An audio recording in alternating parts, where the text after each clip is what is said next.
All right, cool. So the first thing I want to do is go over the iOS SEO thing we did last time, because I mean, this will help people understand the basics of how Google works. You remember last time I think we had like two properties on the first page. Now, first of all, we're in the maps. Okay, and I'm going to explain this in just a little bit. What's that, Mike?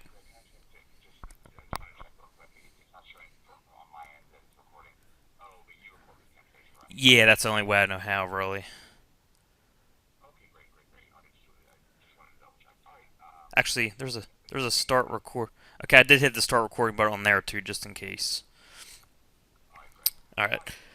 Thanks. All right, so now we're in the maps. All right, when you type in Iowa SEO, before we were not in the maps last webinar, from what I remember. All right. The next thing, our video for me was on page 2, number 13. Now it's number 4. Okay, and we're going to go over the little changes we made. Our site is now number 6. It was number 9 last time we had this webinar. Okay. Our Yelp is number 9. I'm not sure where that was. I think might have been top of second page. We didn't make any changes to this one, from what I know. And the Facebook was also second page, I believe, like number 14. And now that's number 10. So what changes do we make? Well, the first change we made was we put Iowa SEO in the title of the video. Remember, we made that change on the webinar.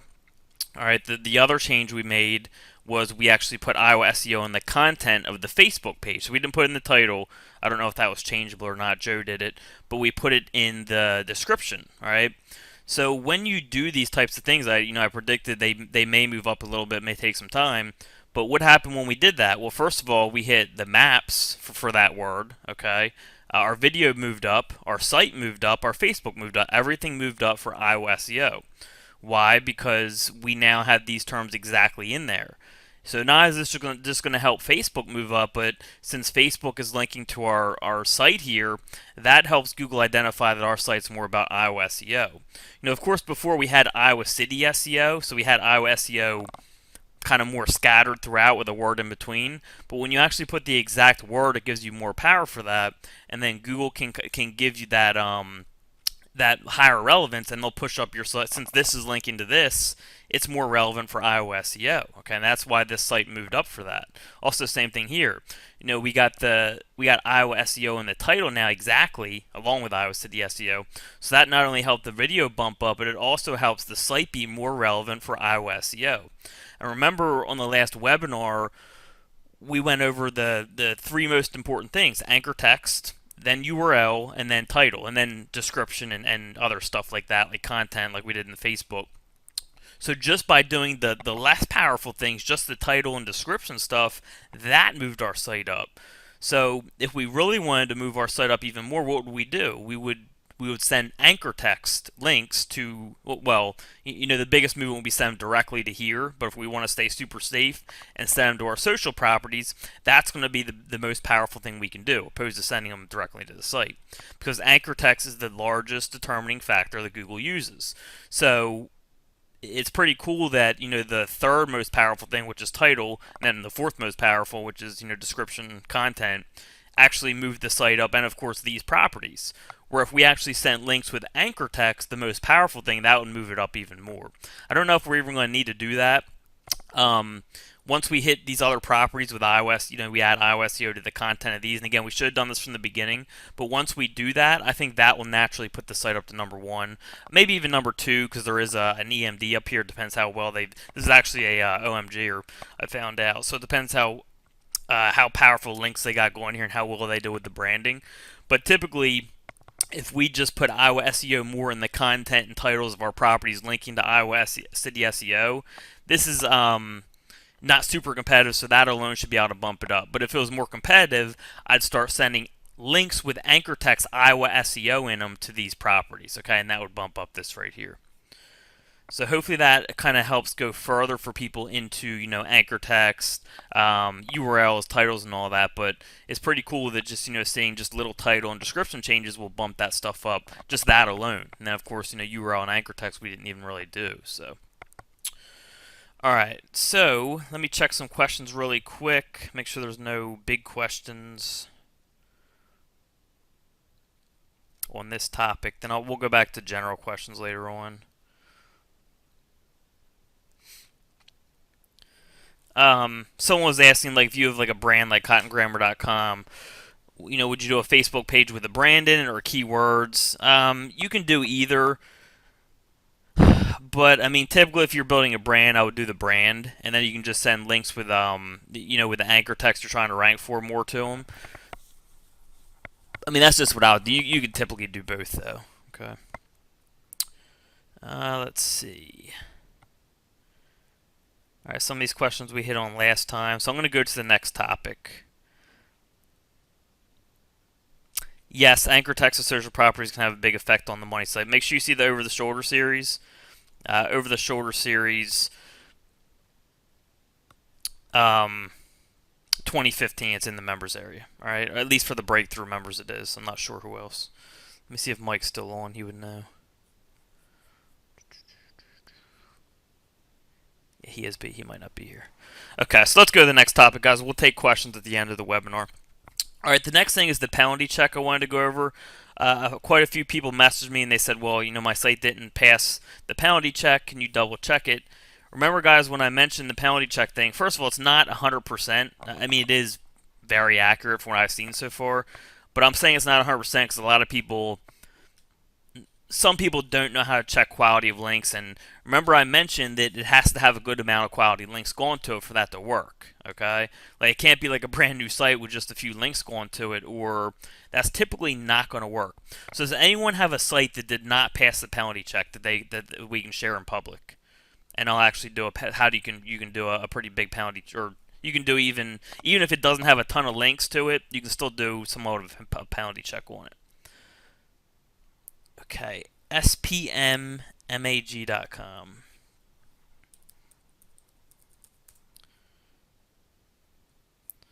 All right.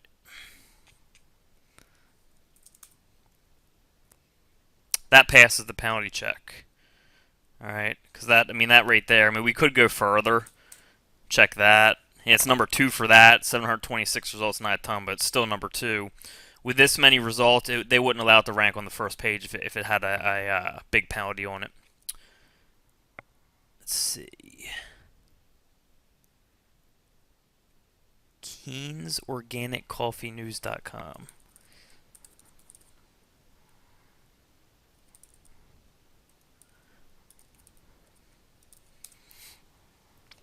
Okay.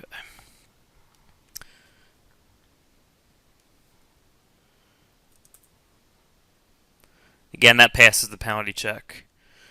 At least that. I mean, that's usually enough. You can check it further, and that still passes. Okay.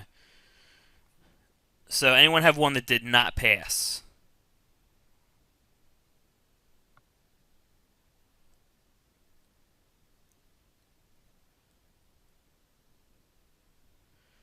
Okay, so I got one from Aaron here I'm going to get.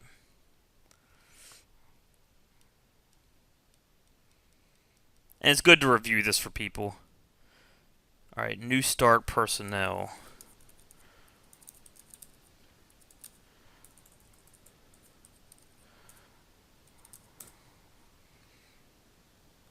Alright, so this isn't even showing up for this version. So yeah, this site's probably not good at all. Let's see if it's even indexed. Alright, it is indexed. But I mean, the fact that it's not even showing up for this is not good.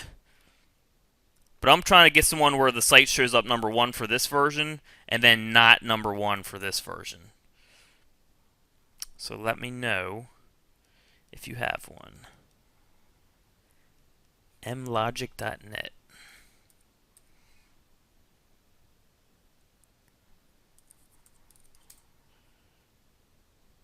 Alright, so that shows. And that doesn't. Alright, great. Okay, so this will be a good example here. Alright, so it doesn't show for that first version, so remember I said it has to have a good amount of links to it. So the first thing we can do is we can actually go check the links.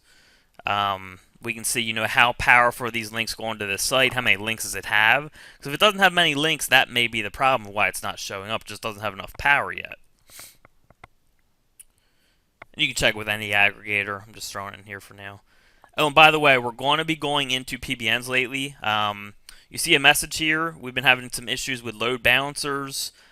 which has been causing errors, so that might be a little slow tonight. I did some research ahead of time to cut out as much time as we can. I should actually look at this in hrefs to not use Moz as little as possible. Let's go looking at hrefs.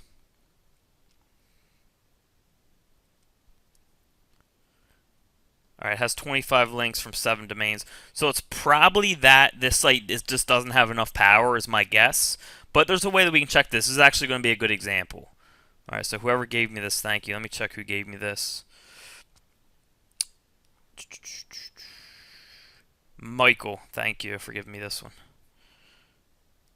Alright, so let's go over here. Now what we can do is this. Okay, let's copy this. Put the domain name with the title. Okay, it shows up number 1. That's very good. Okay, only 26 results, so let's cut it down even a little more. Domain name with part of the title. 30 results, still number 1. Let's cut out this. Still number 1. Only 29 results, but if it was penalized, it most likely would not be appearing first. Okay, it would probably not even appear on the first page. I have had penalized sites where it only has like 8 results, and it will appear as the exact last result. So what I mean is, like, if this showed only 8 results and this site was penalized, it could show up at number 8. But that's 8 out of 8 results for exact, the exact site name plus part of the exact title is not good. It should be number 1 for this, okay, and it is. So a site like this, my guess is that it's just not, it doesn't have, sorry, I got distracted by a text.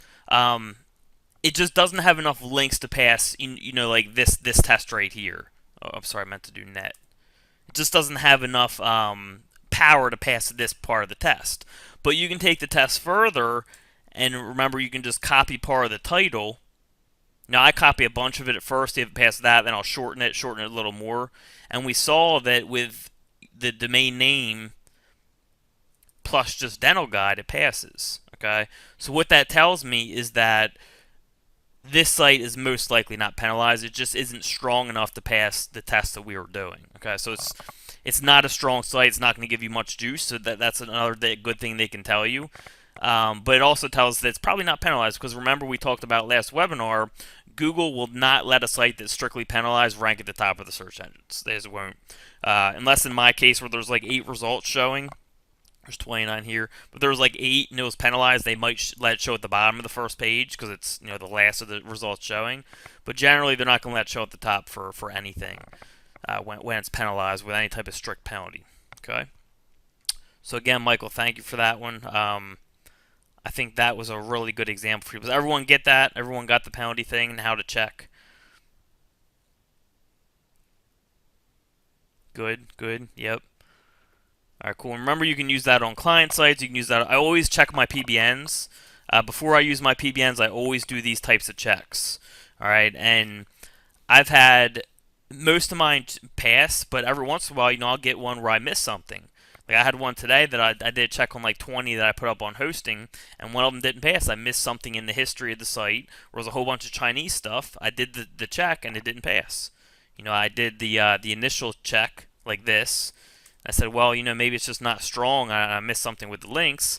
I did a further check with the title, and it still didn't pass. And it ended up being, there was a whole bunch of Chinese stuff that was used as a PBN before. So the site's probably penalized. If I used it, it would have got me in trouble somewhere probably. So make sure you do these types of penalty checks, because, it can only help. All right.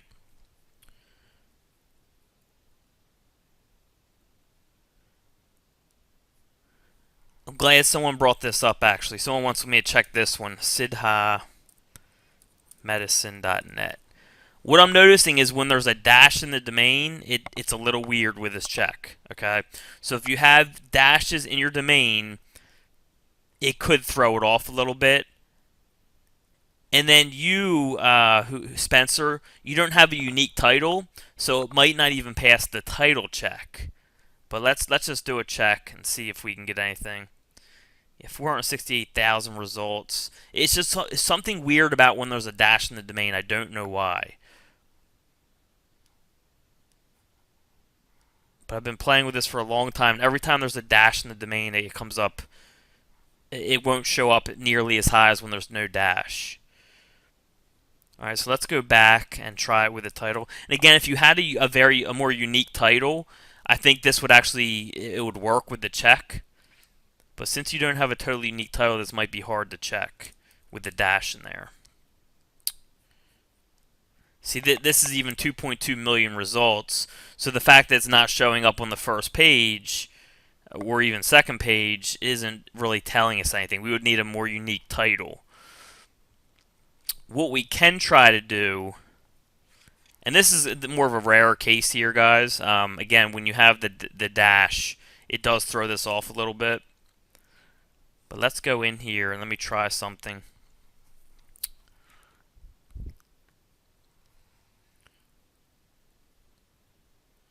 So let's try copying part of the content with the domain name and see what we get from that. All right, 187,000 results. Okay. It shows up here, but it's the About page, not the Home page, which is interesting. This is going a little deeper for all the beginners here, so I wouldn't worry about going this deep for most people. I just want to do this for the recording at least, just so people can know how deep you can go with this. So what that tells me is something is going on with the home page still. So we got this from the home page. This is the About page, actually. Okay, so here's the About page showing as the home page. That actually might be okay. This is a tough one.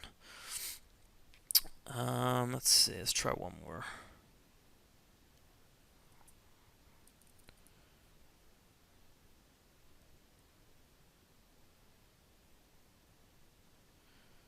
I don't know who wrote this, but I didn't even look at this, and I already see a mistake in here. So you might want to just look over the content. Whoever's this was, I think Spencer. Treatment for the disease condition that's alien. That doesn't make sense. And Google can read stuff like that, by the way. They can detect, grammar errors and stuff like that. All right, 1.6 million. Again, that's a lot of results. So that's a tough one. That would be a really tough one to do the penalty check with. You could have some type of over-optimization penalty, but at the same time, again, the dash just throws stuff off.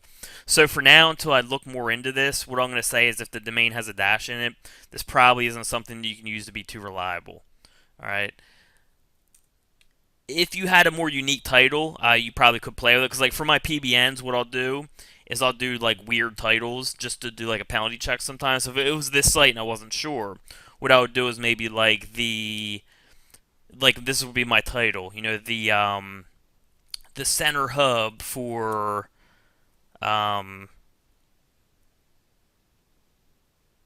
superficial and awesome medicine, something like that, okay? Because then what you could do is you put in the domain name plus the title. And if it didn't show up for something like a title like this that's like kind of weird and no one else had this title exactly, then there would probably be a problem. So that's something you could do. But for now, if the domain has a dash in it, I wouldn't consider that penalty check reliable. All right. All right. So enough on penalty check. One last thing I wanted to cover before we go into PBN stuff is URL structure. Make sure that you know your URL structure before you're starting a site. Okay. So, for example, if you have, let's say, ChicagoSEO.com.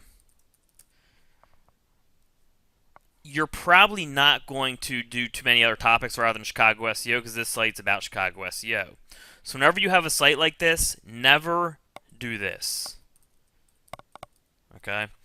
You already got the keyword in the domain name, which is the most powerful place to have it. It's going to give you the most credit for that keyword. No reason to repeat this keyword on an inner page.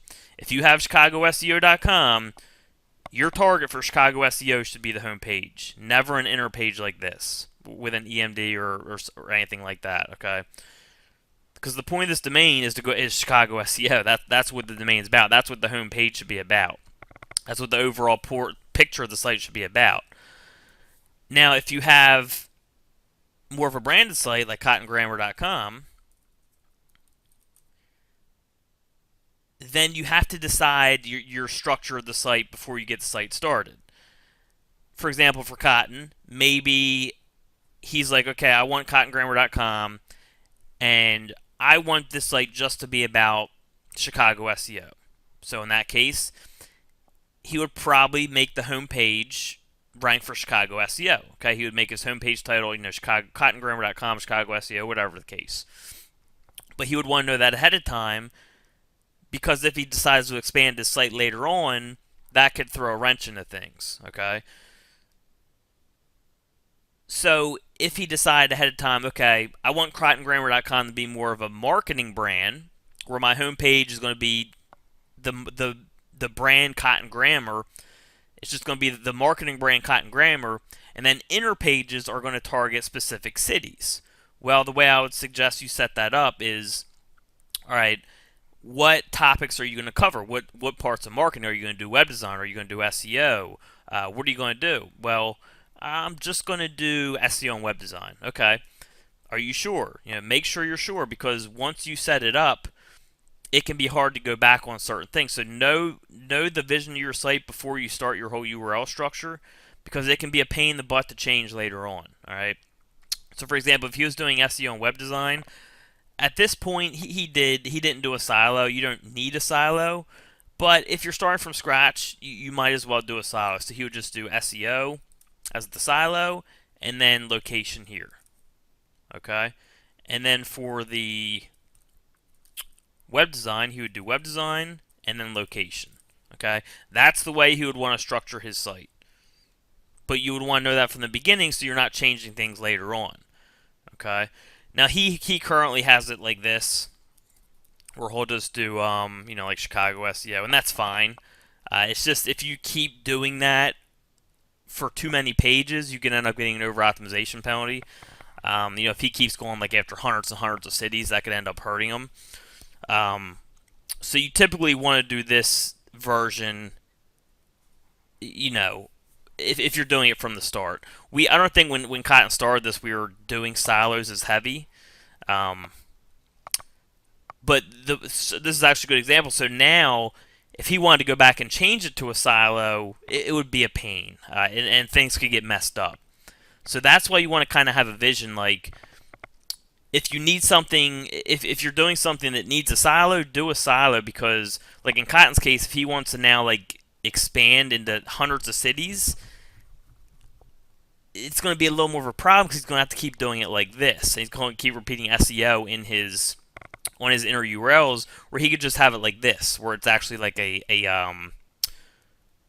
main target page, and then it's here's an under page of SEO. So that's not really repeating SEO on that first level as much as this one is right here. Okay, hopefully that makes sense. I didn't explain that too well, but this is seen a whole lot differently than this. Okay, because this is seen as like a sub page of this right here. So it's not like this keeps getting repeated over and over like this one is right here. You keep repeating Chicago SEO, Orlando SEO, blah, blah, blah. Where this is more like this is a subtopic of SEO. So they look at that a lot differently. I didn't mean to do that. How do I undo? There we go. Alright, so that's why you want to know your structure before you start any site. Okay? And again, if it's an EMD or something like that, like Chicago SEO, make sure you know ahead of time that you're not going to really be able to do much else with that site rather than Chicago SEO. You might be able to do like a web design page like that, and we do that with Nashville SEO, but really you're not going to be able to do much other than Chicago.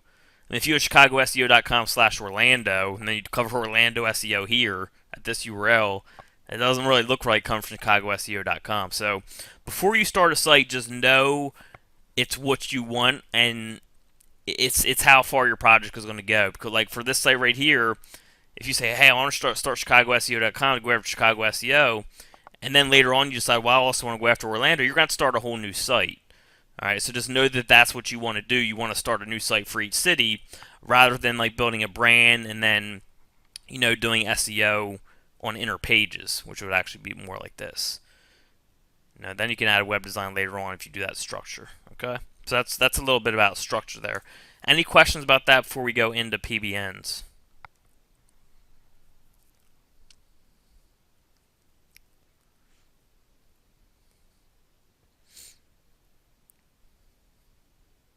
No. Suburbs of Chicago, you would just put in another. No, that wouldn't still render a penalty, Chris. Let's look that differently. If you want to do suburb, you would do cottongrammar.com /SEO/state/suburb. If that's the level you're going to take it. This is also another good example because how far do you want to take this right here? Do you want to go state and then city and then suburb? Right?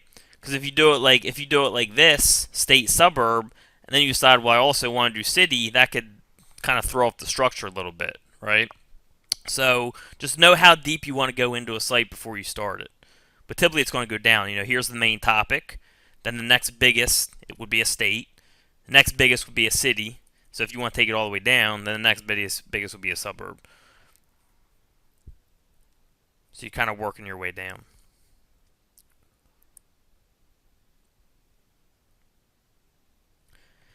Yeah, Dustin, you could do that. Like if you had ChicagoSEO.com, I think you could do suburbs of Chicago as inner pages. I mean, really, you could do Orlando. Like this would work for Orlando SEO. It's just when a visitor sees this, that's going to look very, very weird. When people are visiting the site. So if you had suburb of Chicago here, that would look a whole lot better. And again, Orlando would work. It would rank fine, but it just to the visitor it's not going to look right. So that's what I mean by structure.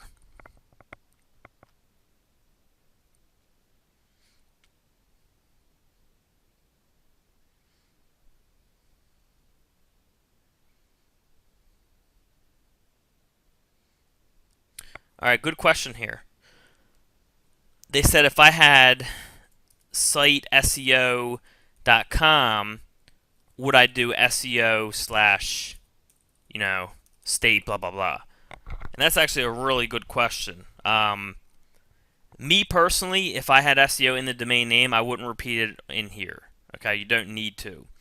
If this is siteseo.com, we're already telling Google that our site's about SEO. Okay, if we have a term in the domain name, we're identifying to Google that's what our site's about. So we don't need to identify it again on an inner page. But remember, if you have SEO in your domain name, you're limiting to where you can expand. In a sense, like you could expand to other areas, but it wouldn't make as much sense. Whereas if you had a brand, you could kind of more easily expand into other stuff. But if I had siteseo.com, I mean, SEO is already in the domain name, and this site's basically going to be about SEO. Like, if I do siteseo.com, this site is going to be targeting SEO terms and probably not anything else. Maybe web design. Maybe you could do like a web design silo and target like web design stuff and stuff like that, social media. But typically, this is a site that's going to go after SEO type stuff, and I'm just going to do like Chicago. Or, if you're doing it, you could do state, city. It just depends how deep you want to take it. If you're just going to do cities, know that ahead of time, and then you're just going to do city. Okay?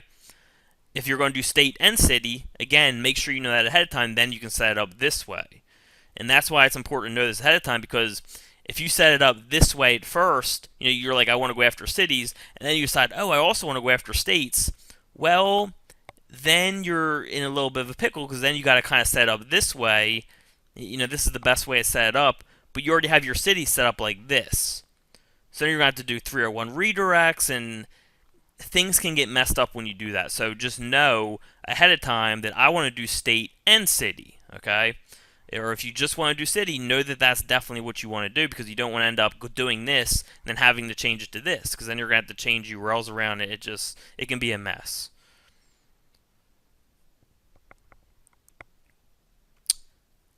No, you wouldn't want to do, you would not want to do this. Whoops. Then whatever. Again, no reason to repeat this. Even if we're saying it a different way, we're already identifying it right here.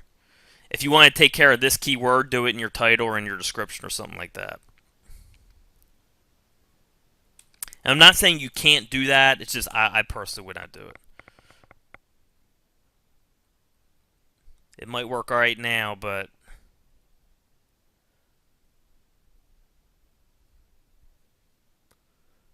okay, let me see. I'm just trying to get. There's a lot of questions coming in, so I'm just trying to sift through them here.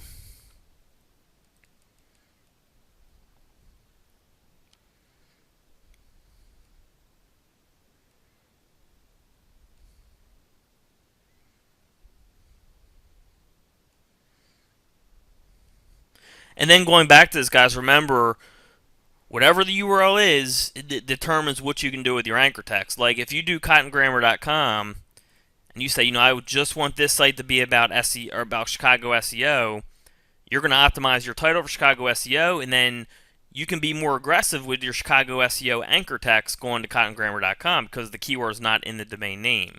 Whereas if you go to chicagoseo.com up here, you're still going to have it in your title, of course, but with your anchor text, you're going to have to be more careful. Okay, because remember we talked about optimization in the first webinar. If it's in your domain name, you got to be the most careful. If it's in your inner URL, that's the next level. And if it's not in your domain name at all, that's where you have to be the least careful. So just take that in consideration as well.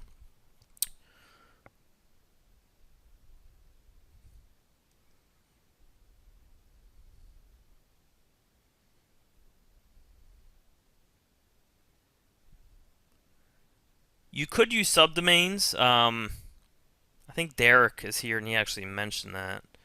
I've never personally used subdomains like that,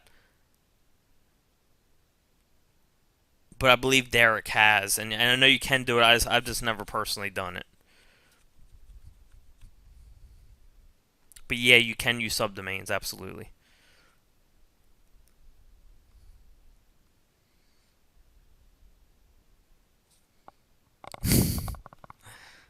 Derek. All right, guys. So it looks like we're pretty much good here. So Julie, if that was the case, I would change it. Okay. So Julie said, "What if you had NewcastleSEO.com/Newcastle West?" I wouldn't do that.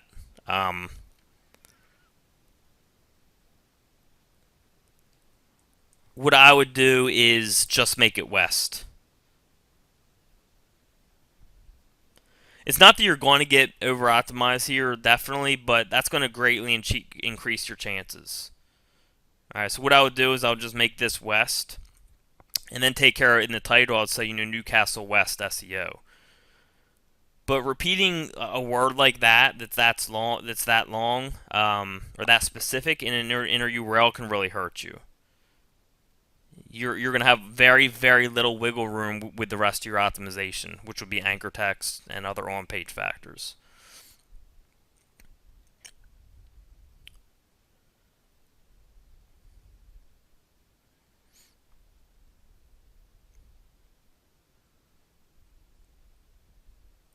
How do you structure the silos? You can use the Network Empire silo builder, or you can make a page. Let me see if I can bring this site up to show you an example. Now, if you do this, it's not going to set up like a real silo, but you'll still have that URL structure. Hopefully, I still have this login. Come on, log in. All right, good. All right, so to set this up, if you want to do pages, what you would do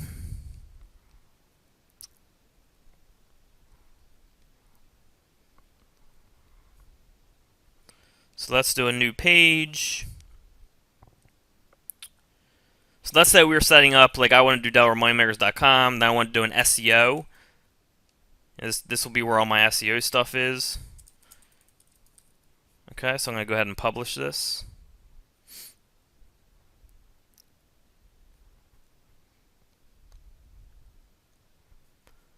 And then let's do another page.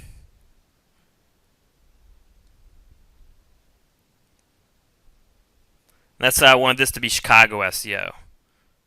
Okay, so this would be Chicago. This would be my Chicago SEO content. And then what I would do is go to parent and select SEO as the parent, and then publish.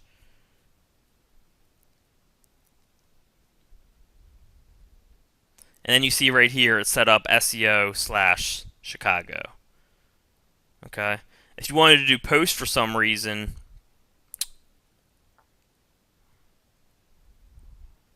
let's go to add new post. You would just do choose the category. Well, first you would need to do you would need to go to settings. What is it under reading? Permalink, sorry.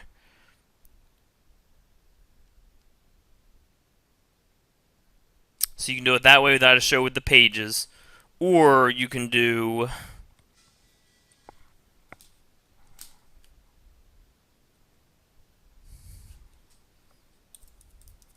category, then post names. Let me save that.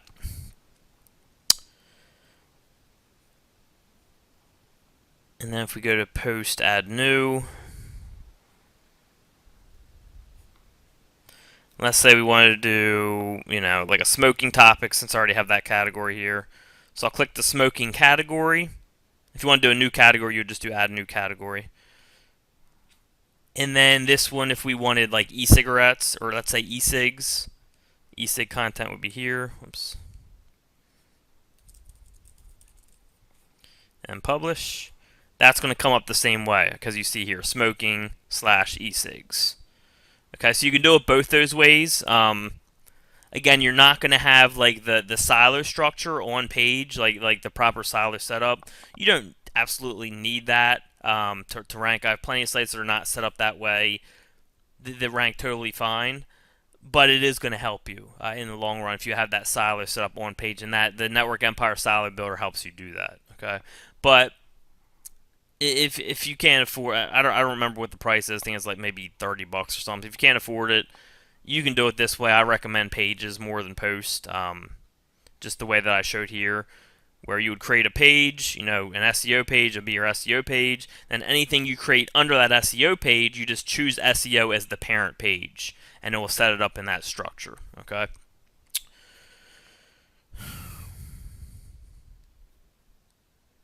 So again, let me go back to this. I think someone's saying it might be free in the director's cut content. Yeah, it's free. All right, cool. So Network Empire non-video silo builder is free, says Shelly and Andy.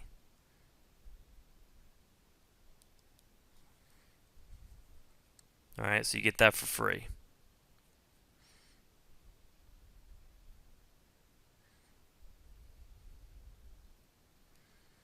I'm just going over any final questions here before we hit PBNs.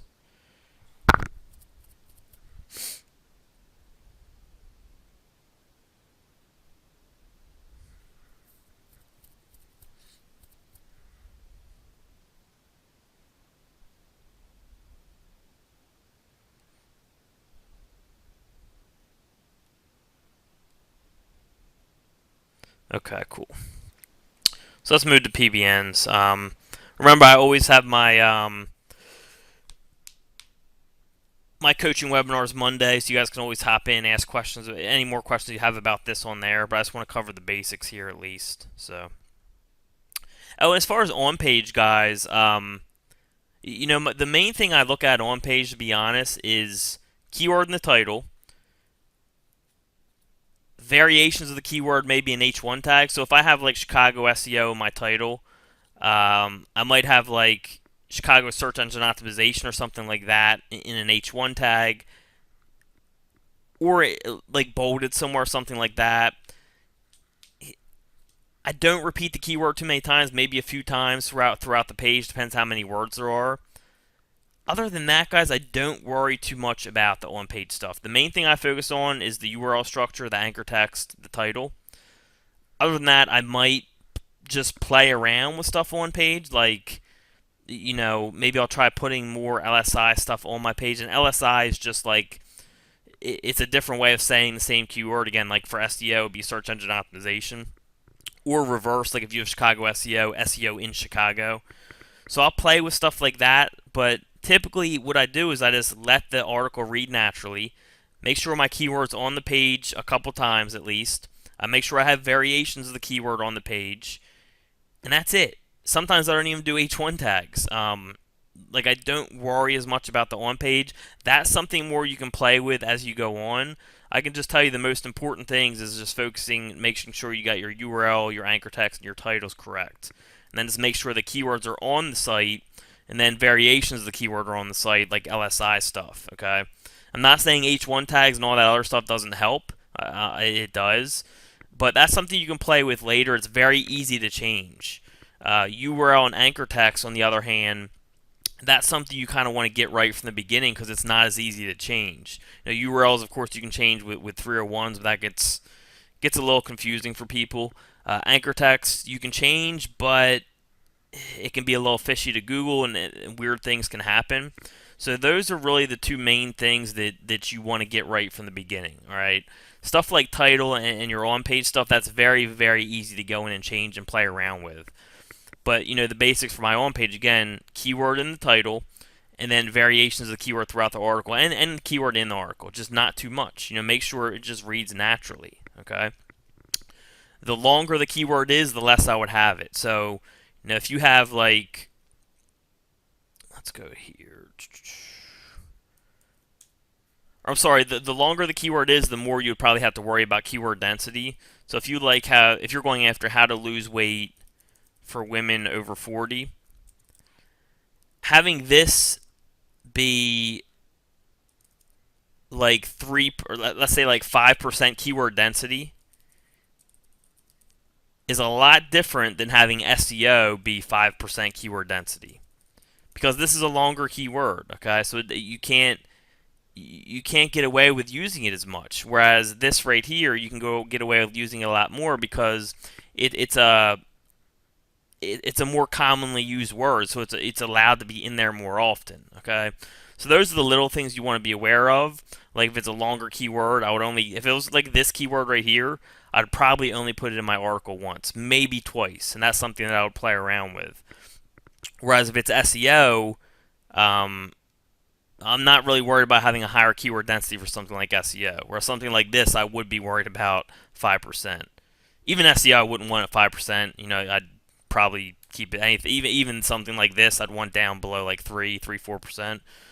But typically, you can just use variations, like you use search engine optimization, search engine marketing.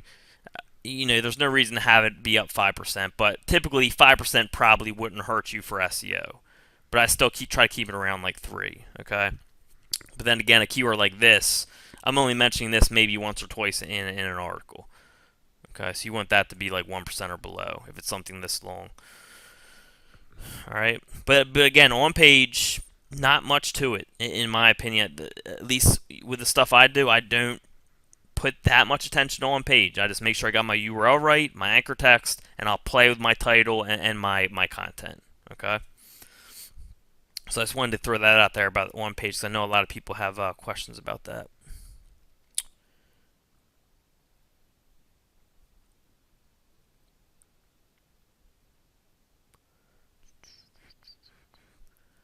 Can you get an algorithmic penalty from editing on page too much? I've never had a problem with it.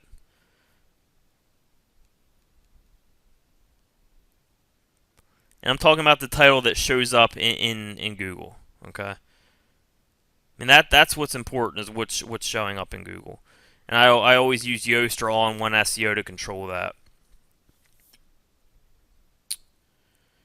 And remember, LSI is latent semantic indexing. It's just a different way to say the same word. So again, SEO, LSI for SEO, or let's say like Chicago SEO. LSI could be considered like, Chicago search engine optimization. SEO in Chicago, stuff like that. That could all be considered LSI for Chicago SEO. Just different ways of saying it. I mean, that's the way I look at it, at least. All right, so I think that covers it for on page. Let's take a 1 minute break. I gotta run to the bathroom, grab a drink, and then we'll start on this PBN stuff. All right, so give me 1 minute. Okay. One thing I forgot to cover, guys, or forgot to mention, for on page, remember you can always check competition. Okay. There's a tool that I use in the OMG Command Center. I forget exactly where it is. I used it last month a lot because I was doing a lot of on page stuff. I think it's this competition analyzer, maybe.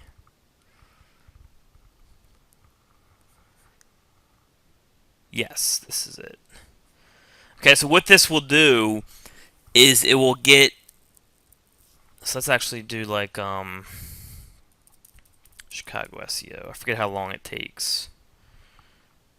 This is really cool for on-page SEO. Because I mean, it hits some of the more important stuff for the on-page stuff.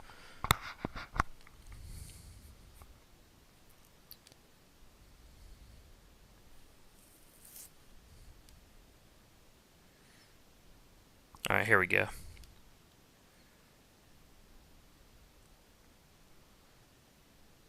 No, is this it?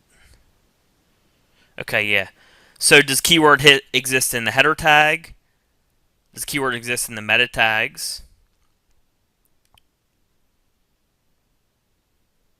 In the meta description? Does it exist in the title?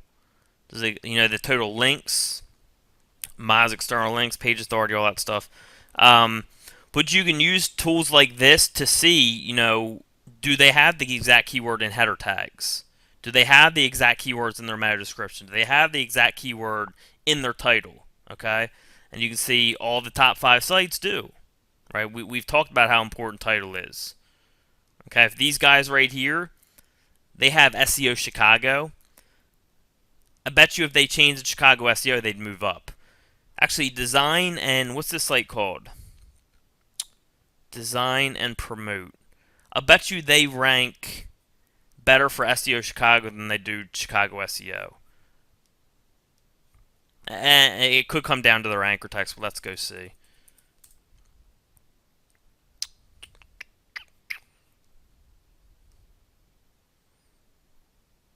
Yeah, their anchor text probably geared more towards Chicago SEO. What was their name? Design.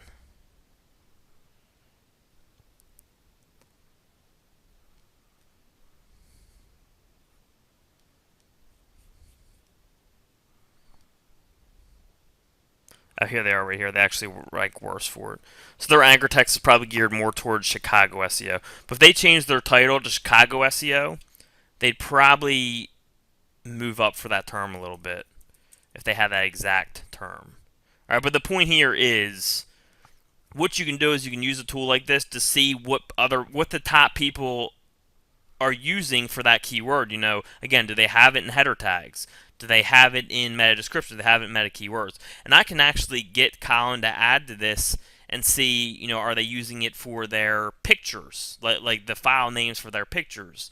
Are they using it for alt image tags for their pictures? Little stuff like that. So I can actually ask him to add this in. You can manually check that yourself, but the point is, don't forget that you can always check what the competition is doing. If you're unsure, you can run these the keyword through a keyword density checker and see what are they using for their keyword density. You can always check the top people and see what they're doing if you're unsure of what to do. As far as like keyword density or put it in your title, put it in your header tags, always you can check the competition. So really the on-page stuff is the easiest part. Again, the part we really want to get right is the URL and anchor text. Because I mean everything else is pretty easy to change around. All right, so I just wanted to mention that before we get into this. All right, so let's go to PBNs.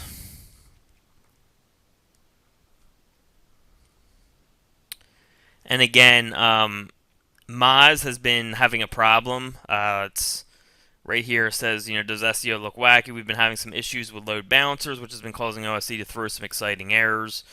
Our engineers are all hands on deck trying to fix this, blah, blah, blah. So sometimes when we're putting in sites, it's going to be a little slow. It's going to give us errors, so just bear with me. I found a way to kind of do it quicker, and I did research ahead of time to make this quicker, so we should get through it all right. But just know that they are having problems, and usually it's not slow, or as slow as it will be tonight. All right, so PBNs. First, what I want to do is just go through research. Okay, I want to show you guys the settings I use to find them, what I look at. We're just going to go and research some domains that I researched earlier. I'm going to show you why I like them, why I don't like certain things, little tricks you can use, what to look for, and then later on we'll go over anything else you guys want to go over, like hosting or anything like that. All right, so let's go ahead in here. For this example, I'm going to do GoDaddy, public domains. I always choose public for GoDaddy, and if I'm doing like Namejet or Snap, either of these, I'll do pre-release. Okay, but I only look at public for GoDaddy and pre-release for Namejet and Snap. I personally don't look at the other ones. That's just me. But for this example, I did GoDaddy, public. I did expiring in the next 5 days. I'll do domain research every 5 days or so. In this case, it's every 5 days. I did for the next 5 days. Want to make sure they're indexed. So index is greater than 0, which means at least one page is indexed. Domain age, I typically do below 2013. That's just personal preference for me. You don't have to do that. Domain authority, I'll do over 24 or so. Again, you can actually do over like 15. There's good domains that have domain authority 16, 20, 23.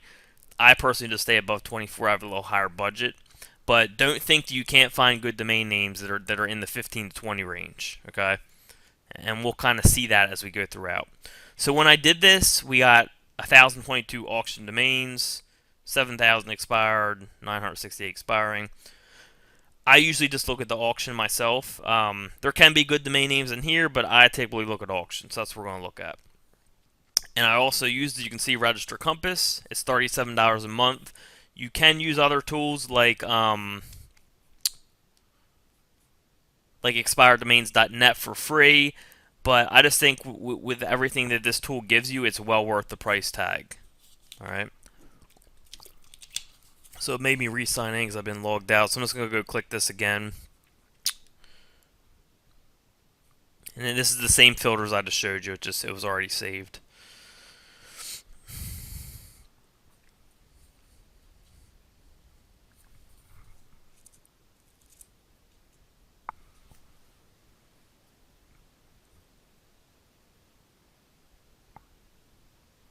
Alright, so once I get here, I personally go by SEO Mods Domain Authority. And we'll be talking about domain authority in just a little bit, because I think a lot of people get this confused.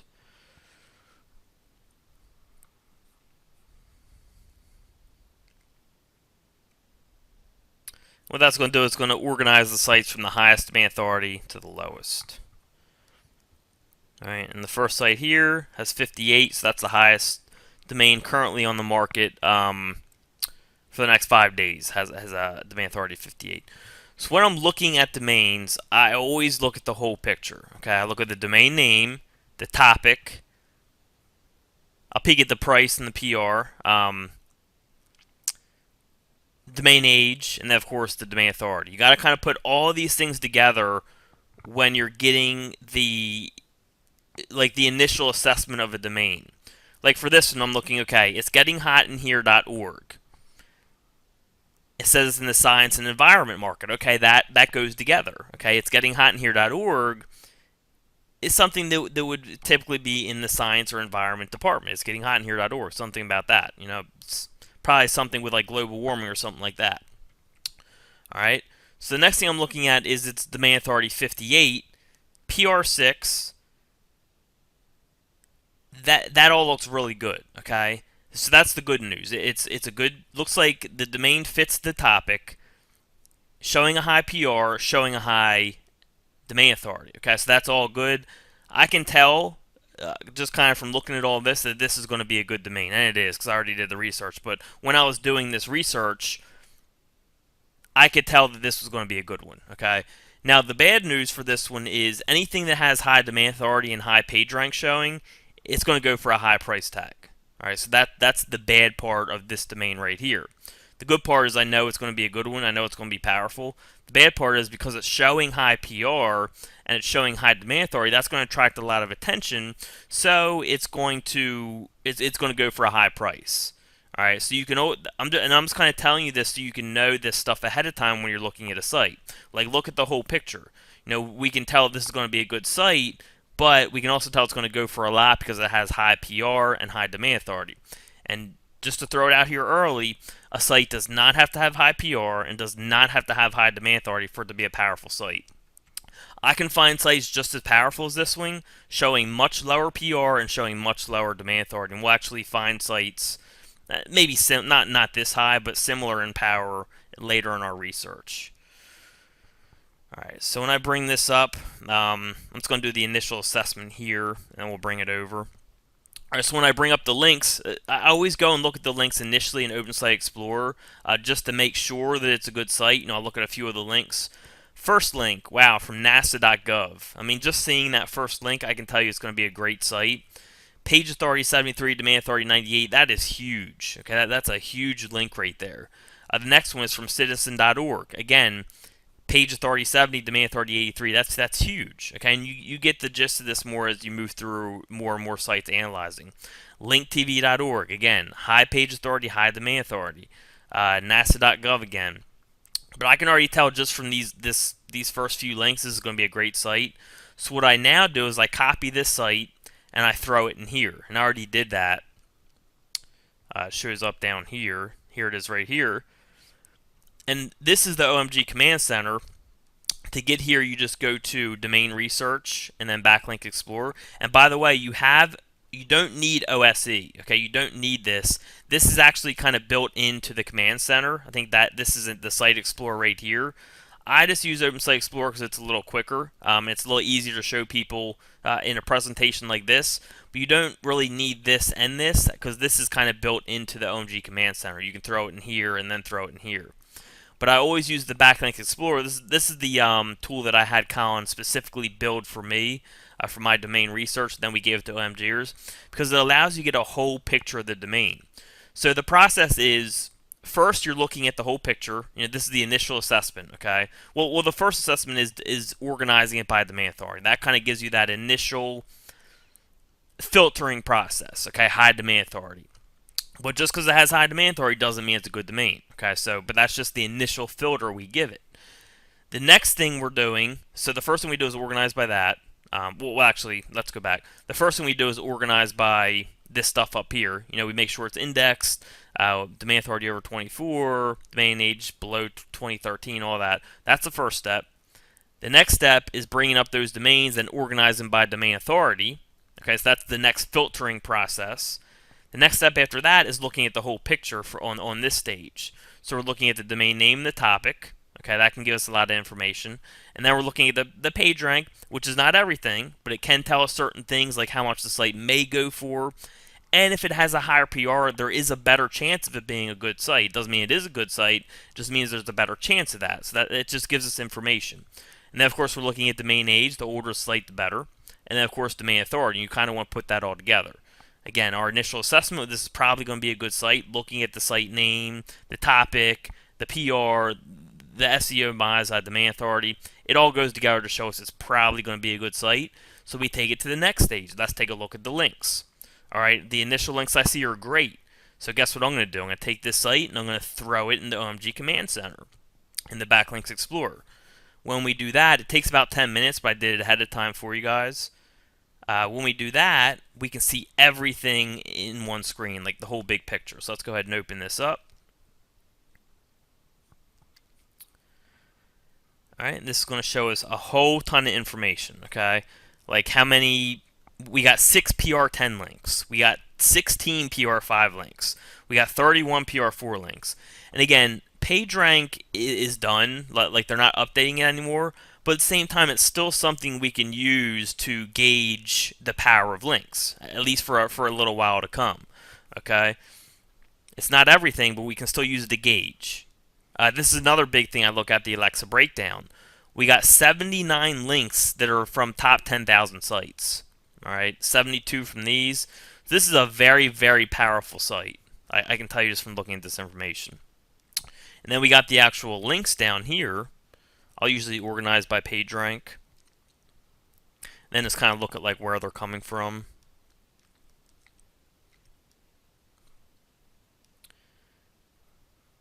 All right, so this is something I also look at. So these top 3 links are actually coming from the same IP. So that's actually, even though that's 3 PR6s, that's actually only 1. All right, because they're all coming from the same IP, so I'd actually only count that as 1 PR6. So even though it says they have 10, they actually have less. So those are little things you got to look at like that. I'll always like peek at the IPs over here, make sure I'm not getting tons of the same IPs. And then sometimes you'll get a whole bunch of links from like blog spots and stuff like that. So just be careful of stuff like that. But typically these PR6s are from different places. And relevant. Remember, the site's about it's getting hot in here, which is like like an environmental topic, and guess what? We got links from relevant places. You know, that's another thing that tells us it's a relevant type site. You know, stopenergybill.org, again, relevant to it's getting hot in here, which would be about the environment. That's the type of stuff I look for. All right, and then I mean, like a site from NASA.gov is just ridiculous. That's awesome. You know, anything like that is great.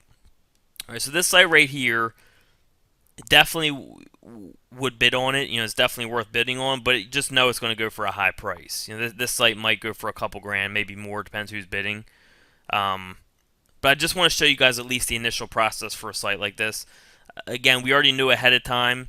If you're not willing to spend that much money on sites, just skip over these high domain authority ones, because if the domain authority is this high and it's showing any type of PR above 4 or even 3, it's going to go for a somewhat high price. Just know that. Okay. Alright, so that's the first site. You know, I put in my max bid, and then if I got it, I got it. If I didn't, I didn't. Right, so let's go to the next one on my list, which was eebhub.org.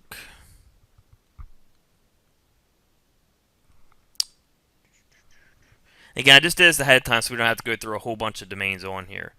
So again, same thing here. eebhub.org, reference education. Okay, so some type of hub education that could go together. Again, PR6 showing high PR, domain authority 46. So again, this initial assessment is this looks like a pretty good site, but again, with high domain authority and high page rank, it's probably going to go for a good amount of money. So if you're not willing to spend the money, skip over it. Okay, you're not going to get this type of site for a low price. When it's high domain authority, high page rank showing, you're not going to get a low price. If you're willing to pay it, it's of course worth looking into, because that, I mean, it meets all of our stuff so far. So let's open up these links, and we'll go into sites that aren't expensive. By the way, I'm just kind of doing an initial assessment, and luckily this is running quickly right now. As soon as I say that, it's going to mess up. All right, here we go. All right, so the initial links now, the next phase. First one is from Purdue.edu, awesome, and high page authority with high domain authority. All right, next one is from PennStateUniversity.edu, and high page authority, of course, high domain authority. Drexel.edu. Just seeing these 3, I know this is going to be great. I can go ahead and throw into the OMG Command Center, which I already did earlier, since I want to look deeper into those links to see just how good the site is.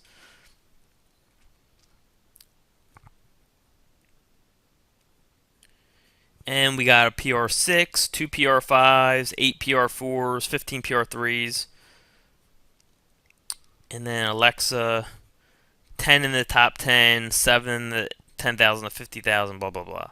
Okay, so still a powerful site. Not nearly as powerful as the first one, but definitely powerful. And see, most people, what they do is they just see the PR6 here and the PR6 up there, and they're going to value these at about the same price range. I can tell you that first one is worth a good bit more than this one, but most people are going to pay about the same just because it says PR6. But you know, you guys know how to look deeper into these links. Where were we? Here we go. So now it organize here. And again, this site's still worth a good amount of money. It's very powerful, but it's just not worth the amount that the first one's worth. I'll just kind of look at these links, make sure there's not a whole bunch of repeating IPs, anything weird going on. Kind of do a quick check. Philly.com, Purdue.edu. All sites that kind of fit the bill here. All right. So again, another good one I would definitely bid on. All right. And as far as price, I mean, you guys just got to determine what you're willing to bid. The way I gauge sites is all I kind of have a rating system. I'll rate it by PageRank and Alexa together. So for this one right here, like anything that I think is like a PR6 or above, I'll rate it 10. If it's a PR5, I'll rate it anywhere between like 9 and 7. A PR4, I'll rate between like 6 and 4.5. So I have like just my own rating system. You kind of get that as you go along. And I'll do the same thing for Alexa. So like for this one here, it has 10 in the top 10. These are the main two I look at. And I'll kind of peek at these two right here. So I would give this one like a score of 4 for the Alexa. Whereas the first one I probably would have gave it 10. You know, it had like 70 in the top 10, had like 70 in this range. That's very, very good. That's like top notch. And also for the PR, I probably would have given it a 10 as well. So that score would have been 10 and 10 for the first one. This one right here would probably be one PR6 makes it like a PR4. Two PR5s might bump it up to like a strong PR4 or a weak PR5. Then the rest of these links it probably evens it out to around a weak to normal range PR5. So I might rate this site like a 7. All right, but you guys can come up with a rating system. Anything that's like a PR4 range, like where it's like, you know, a 5.5 rating, I might bid up to $350. Okay, but again, you guys need to come up with your own system for what you're willing to pay. And what I always do now is when I go into the auction, I just put in the amount that I'm willing to bid, and it sets a proxy bid. Okay, so if we went to GoDaddy right now, and I said, you know, the most I'm willing to bid is $350, what it's going to do is it's going to put in my initial bid. So if there's no one bidding on this, the bid would be $12. Okay, if someone came in and bid 17, it would bump up my bid automatically to 22. If someone came in and bid 27, it would bump me up automatically to 32 or 37, whatever I just said. And it would keep doing that until I hit 350. Once someone bid over 350, I would be outbid. So that's how a proxy bid works. When you go in and put your highest bid, you don't have to pay that amount. It's only if people bid you up to that amount. So that's one way you can do it. Or you can set an alarm and just bid at the last minute. That's a good way to steal domains from people.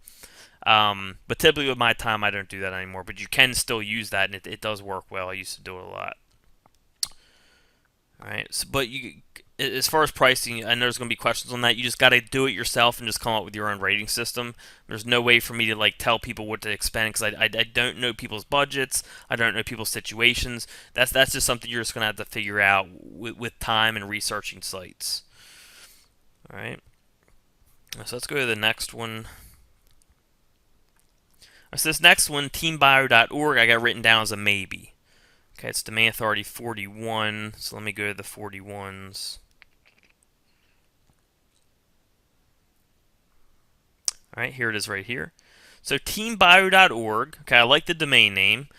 It's in Society and Religion. It's showing a PR3. Domain Authority 41, okay? So right now, I like the domain name, and I like the topic it's in. It's showing a PR3, so it's not going to get a ton of attention, but it will get some attention because it is somewhat higher domain authority. Okay, so this is a site. If it's fairly good, we could get it for a decent price. Now, if this domain authority was showing like 30, and you can find sites just as powerful as this showing 30, we will get it for even less. Okay, the more the domain authority goes down, the cheaper you can get sites. But the more research you got to do, the harder it is to find them. Okay, same thing with PR. If it's a higher PR, it's more likely to be a good site, but it doesn't mean like a PR1 can be a good site. A PR0 can be a good site. It's less of a chance. You know, it takes more research to find that. Okay. So let's go ahead and take a look at this one. I have this one written down as maybe. We'll see why when we go to the links. So that's somewhat like what I see so far. Let's go bring it up. And always check the non-version and the dub version. Like this version, it has more links to this version.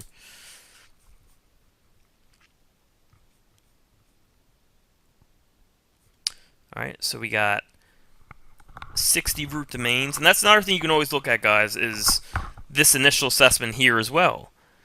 You don't want too many referring root domains opposed to the domain authority. A good rule you can use is for domain authority 20 to about 40, you want about the same amount of root domains as the domain authority. About. And this one meets that bill. I mean, 60 is pretty close to 40.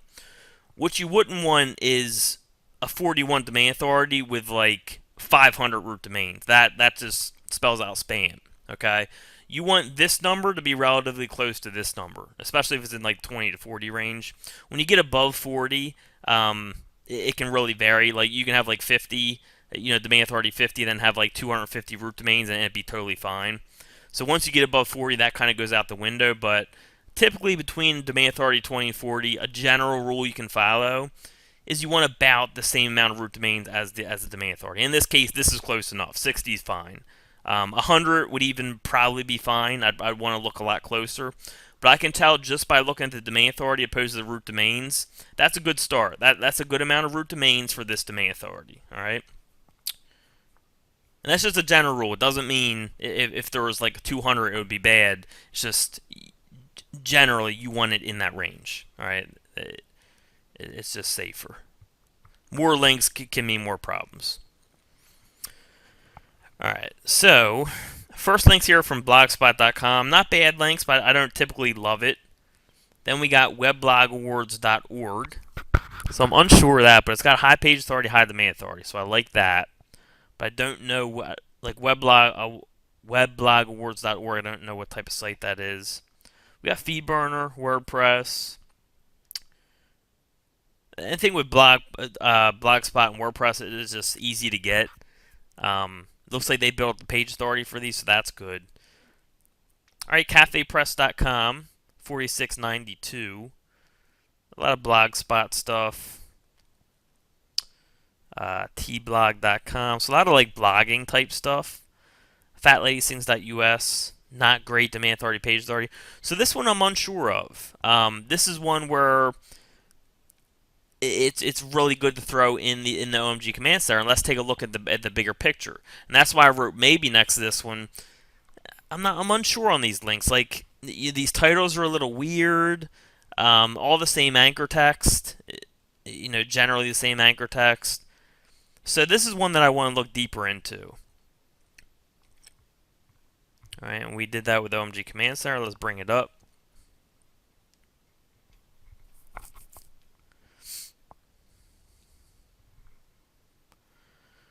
Alright, so we got some PR6s, that's awesome. A PR5, some PR4s, PR7, so a good spread here. I'm liking what I see there. And and by the way, I haven't looked at any of these. All these reports that I'm looking at with you guys is the first time I looked at them. I just set this all up ahead of time, so I'm saying this for the first time just like you are. Just to kind of keep it off the cuff here for this stuff. Alright, so a lot of these, but I can tell you that this is from a lot of Blogspot stuff. So this is where this can get kind of deceiving. So make sure you're looking at that. But remember, we saw that Blogspot and WordPress stuff. A lot of these links are probably from that type of stuff, which it's not as good as it looks. All right, so that's organized by PageRank. And the other thing I always look at on a site that I'm not sure with is the anchor text. If we scroll down, I'll just kind of go through here. Make sure there's not like a whole bunch of spammy anchor text. There is some like Nike free, KG buy, Nike Air Max. So this site did get spammed a little bit. I can just tell by some of these anchor texts in here. Like women's flip-flops.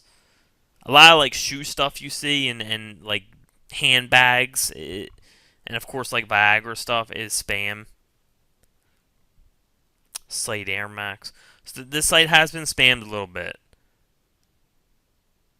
So that makes it questionable. Doesn't mean it's a bad site, but it just means there's more of a risk involved with this site now. But let's go look at these links up here. All right, these are all blog spots, all the PR6s. Okay. All right, so that Web Blog Awards was a PR5. Fat Lady Sings That US was a 4.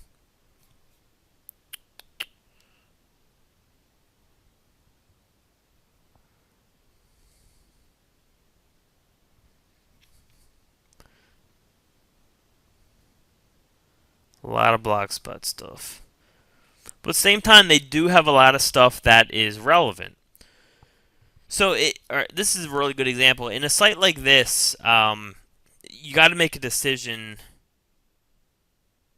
if a site like this is worth getting for you or not.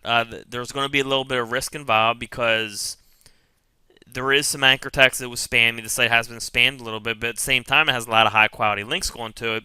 So most likely, it's probably fine. And with the metrics it's showing, you can probably get it at a pretty good price for what it's going to give you. But this is the type of thing where you got to make a decision: is it worth getting a site like this that is showing it's had bad stuff done to it?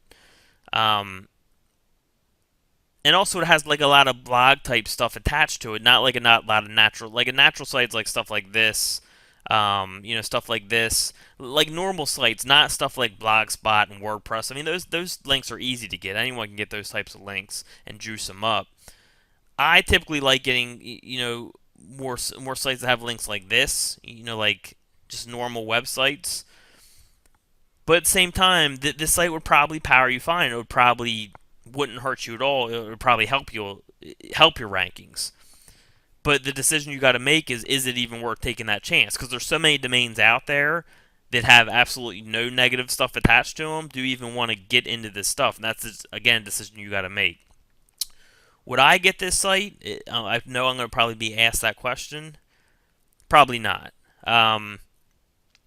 Just because, again, there's so many sites out there, thousands and thousands of sites a week. Just, it's been spammed. I'm not crazy about all the Blogspot links. Not saying that's bad, but me personally, I don't love that. I can find better sites. So for me, I would pass on this.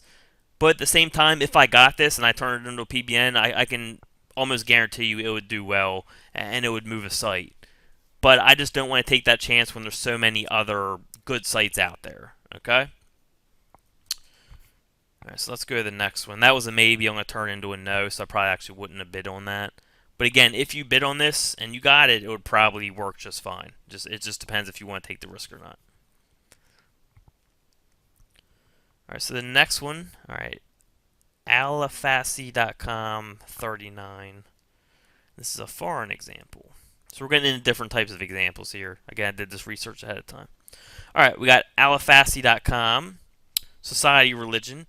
And so far it goes for me because it's not like a crazy domain name. Like this one right here, KVOBGYN. That's like a crazy domain name. I probably wouldn't even look at this one. And again, like stuff like 52fikesum.com. This is stuff I probably wouldn't even look at. Or a site like this. That's what I mean by you can tell a lot about the site name.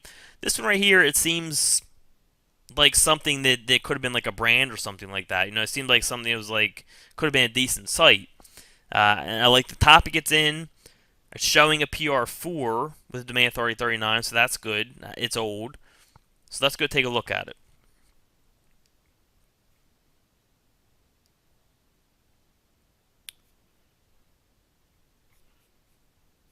I think it was the other version. So that version has 15, which is low for the amount of the domain authority we have, so we want to go check the other version.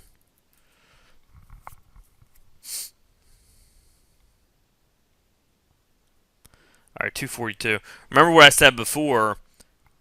This is a little wacky. 39 domain authority with this many referring root domains doesn't really add up.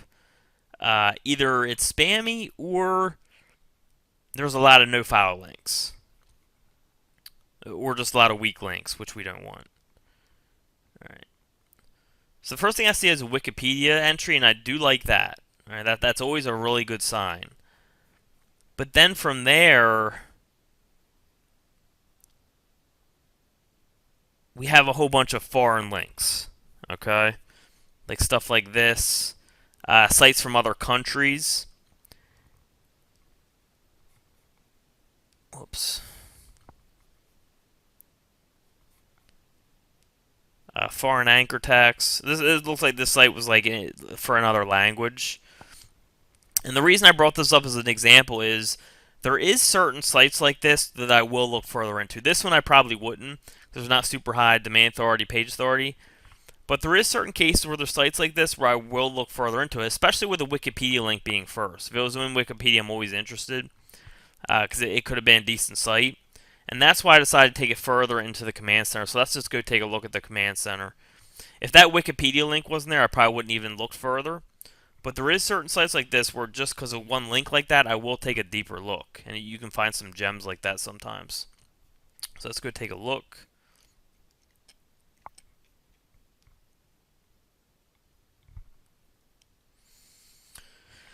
So only one PR4, one PR3, 15 PR2s. And by the way, there are certain sites where these metrics where I wouldn't be saying Like these metrics can work very well to move a site. But with all the foreign anchor text and the foreign links, that for me that makes the value of the site go down. Okay? If these were all natural links from natural sites, I would actually like this site. You don't need super high PR and all that to move a site or to have a strong PBN. Alright, but let's just go look down. Probably not interested, but we'll see. Pretty good Alexa stuff. I like that.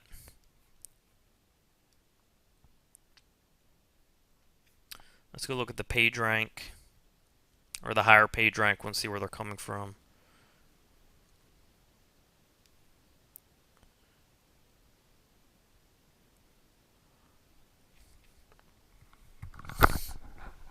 Mission Islam. Okay, so this tells me this is actually like an Islamic site. Yeah, that's from a forum. Again, a lot of foreign stuff. I don't mind a little bit of foreign stuff for a PBN, especially if they're really strong. But this one, it's not super strong, and it seems like there's a decent amount of foreign stuff. So I probably wouldn't be interested. We can go take a look at the anchor text. A lot of branding. But I'm going to probably pass on this one. The reason I would pass is because I was unsure here. Like, again, like stuff like this and just foreign anchor text. And it's not that this won't work. Again, if a site's all foreign with strong links, it will move the site. It will work as a PBN. But typically, I don't like mixing a lot of foreign stuff in. So if I do have some foreign stuff in a site, like a good amount of it, I want it to be really strong. This one is not really strong. Not saying it won't work, but my personal preferences is not to have a whole bunch of foreign type anchors text stuff and just all that mixed in a site unless it's very strong, because I don't want much foreign stuff in my portfolio. Alright. So this one I would pass on. But notice how we're taking it through the whole process to see if it passes or not. Again, we start here, then we organize by domain authority, and then we look at the name of the site, the topic, page rank, age, domain authority, then we go look at the links, the initial assessment, and then we take it even deeper and we look in here. Okay? Then of course eventually, if it passes all that before you bid on it, you go to archive.org and you make sure you take a look at the history of the site. Okay, you make sure it wasn't used as a PBN over the last few years and all that type of stuff. And then once you get the PBN up, you can actually do the penalty check that we did before. The title check and all that type of stuff. So it's a whole process you're going through to find these PBNs and make sure that they're healthy and all that. We have a lot of checks in place now that we do. All right, so let's go to the next one. Junsan.net. Okay, foreign example 2. What was it, a 38? Let's go to the 38s. Where are you, Junsan?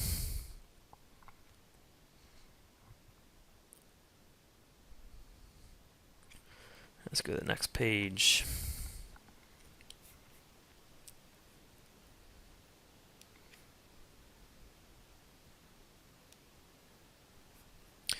And while this is loading, is everyone enjoying this? Like, is it Are you guys getting stuff out of this? I just want to make sure I'm on the right track with you guys. Hell yeah, awesome. Yes. Alright, cool.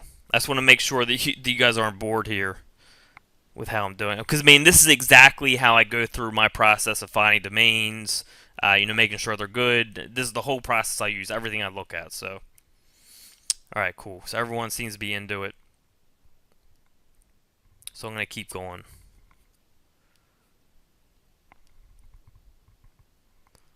Where is that John Sand domain? Alright, that one is not... Let's just go manually type that one in. I couldn't find it in the list. I think someone said it was on the page I missed. But let's go just type it in. We won't do the check from here. We'll just go straight to the link check.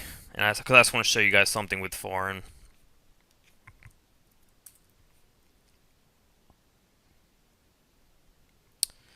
Alright, so again, domain authority 38, high amount of root domains. So that the initial assessment there is I don't like. Okay, and then we go down here and wow, a whole bunch of foreign stuff. Alright. So this is the the more extreme foreign example that I wanted to use, where if it looks like this, very, very slim chance I'm going to use it at all. Unless we have like super, super high quality links. You know what? Even for most of you, I'd probably just recommend to skip over these. And look, it's not that this site cannot help move. Like if you set this up as a PBN, it's not that this wouldn't work for you. But I think this is something that Google could easily knock on in the future. Like, just seeing all the anchor text being foreign, and then you're using, English on the site. I mean, right now it actually does work, but I think that's something they could easily knock in the future. So this is something that I'll typically stay away from. Now, I mean, there's been some very, very rare cases where I've seen sites like this, and I've seen such high PA and DA that I have used it, and it's worked well. But typically, I would just stay away from stuff like this. Okay, if you go into a site and you see a whole bunch of foreign stuff in here and here, and I would typically just skip over it. Okay, so that's kind of the example I wanted to use for the extreme foreign. I didn't even put it in here because I knew we weren't going to be using it. All right, so let's go to the next one. semlabel.com. This is a maybe. Let's go see why.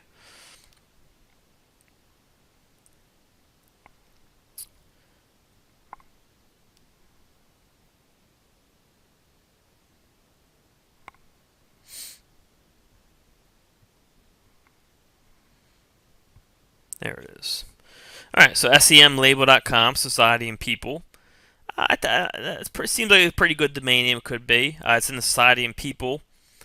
I guess that could go together with that topic, so I like that. Again, showing a PR4. And I know we're showing a lot of sites that show PR. Remember, you don't have to have sites that show higher PR. I typically just did this because Open Site Explorer wasn't working very well when I did this research, so I knew that remember, if it's showing higher PR, there's a better chance of it being a better site. So I just kind of did this to slim down my research.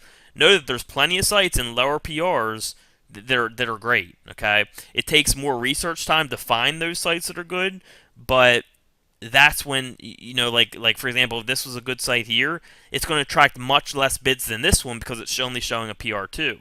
But this site right here could be better than this one. All right, it doesn't, just because it's a 2 doesn't mean it couldn't be better than this one. All right, so I just want to make sure people are aware of that. All right, so it's showing a PR4. It's from 2007, pretty good age. Domain authority 36. All right, so okay, looks pretty good. Let's go check it out.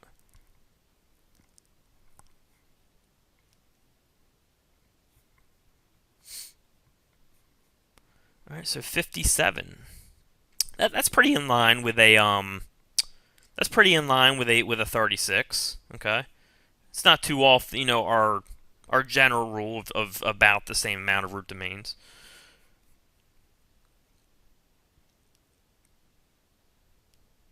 Has some, and I always peek at this stuff. Has some shares, some tweets, some Google Plus ones, all that type of stuff.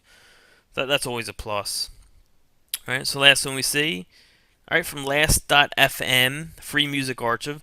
Okay, now this is starting to come together. We got semlabel.com, so that's telling me now that I see these links, it's something about a music, like a label, like a music label. Everyone's heard of that. So it actually fits the bill as far as being relevant. These are the type of links I look for, like relevant links opposed to the name of the site.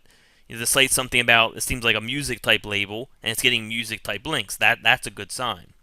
All right, first one's from last.fm. It's a well-known site, so that's not like a great, and it's a no-follow, so not a great link.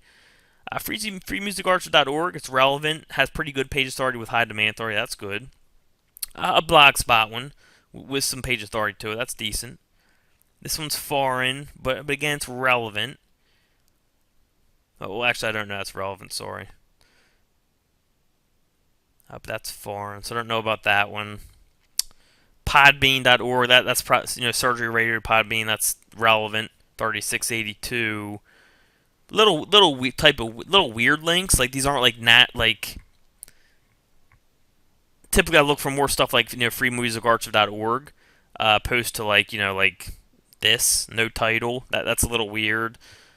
Like a lot of no titles that kind of throws me off a little bit. Just me personally. Resident Advisor, Silent.com. But we got some decent page authority and demand authority over there.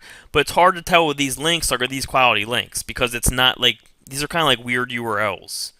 So this is why I put it down as a maybe. So now we're going to throw it into, now that's good, Vital Weekly and Ondo Music. Again, relevant stuff. But again, weird titles. I always look at the titles too. That's just kind of weird. So that's why I want to throw it into OpenSite Explorer and take a deeper look. Okay, and again, this is the first time I've seen this data. The stuff we're looking at right now. I wrote it down as a maybe. Let's see if I would do yes or no. Alright, so I like this so far. We've got a PR6, a PR5, 2 4s, 12 3s. That's really good. I like that. Alright, I like this too. 10 in the top 10,000. That's awesome.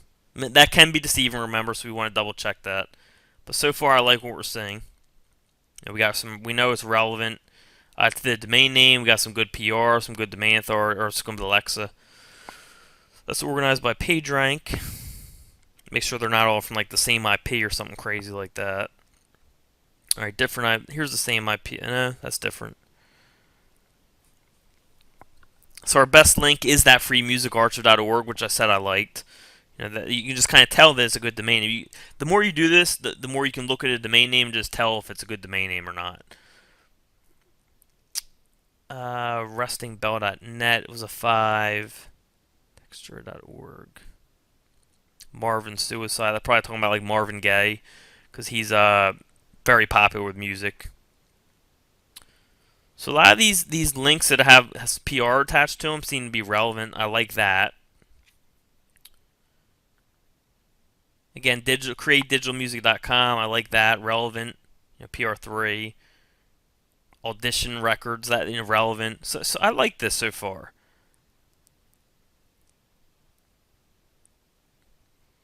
Let's go take a look at the anchor text because there was some weird stuff going on with the titles and stuff.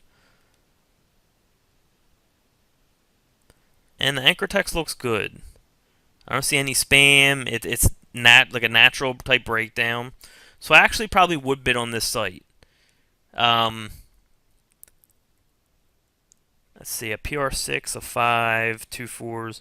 I'd probably write this down as like a medium level PR4 with an Alexa ranking of about 4. So I'd probably bid maybe up to $300 on this domain, something like that. Okay. So I probably would bid on that one. So let's go to the next one. Alright, here we go.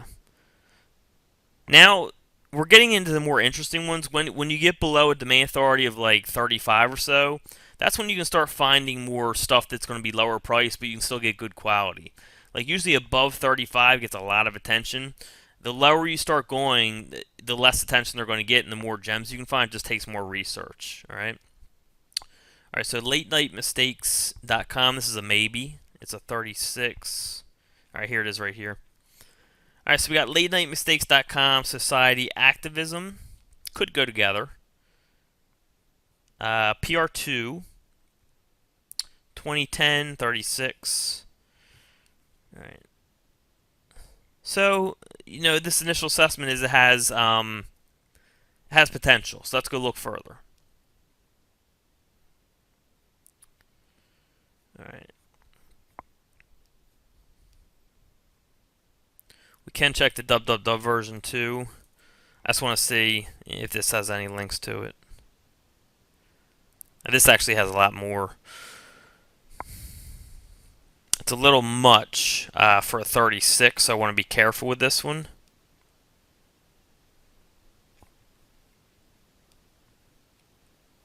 Make sure it didn't get spammed, that type of thing. Again, anytime it goes pretty, like, this is a good amount outside our rule of about the same root domains as domain authority when it's in between 20 and 40. So we just want to be careful that it didn't get spammed or something, all right? If it does, if we do like the links. All right, so PR Web, they did a press release. Cool Facts Bro. abc.net.au. Something about comedy. Stuff about facts. Crazy. Passed Out Drunk. So it's like some type of like comedy site, it seems. So we want the links to kind of fit that. Okay, people at Walmart. Typically, people make fun of, like, you'll see jokes about people in Walmart with, like, their bellies hanging out and stuff like that. So the theme I'm getting for this site is some type of, like, joke site. And it seems the links actually fit that. So, okay, sillymillions.com. Again, that kind of fits the whole joke thing. Your kid's art sucks. Again, that fits the whole joke thing. So relevant types links, I like that.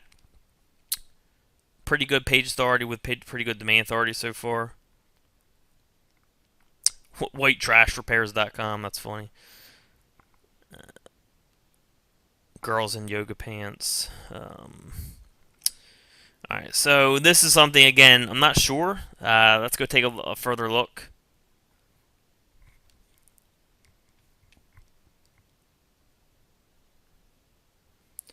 Alright, we got 1 4, 1 3, 2 4, or 2 twos, 4 twos, I'm sorry.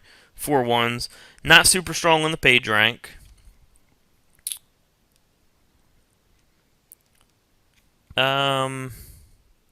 This is decent. That's not bad.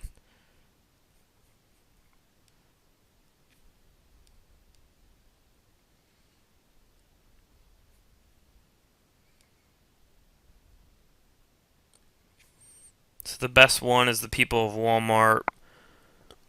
Excuse me, that's the 4. That's myboss.com. Kid sucks. Okay. So let's go down to the anchor text. Make sure it wasn't spammed. Alright, it wasn't spammed. Alright, so my assessment of this site is the links are natural.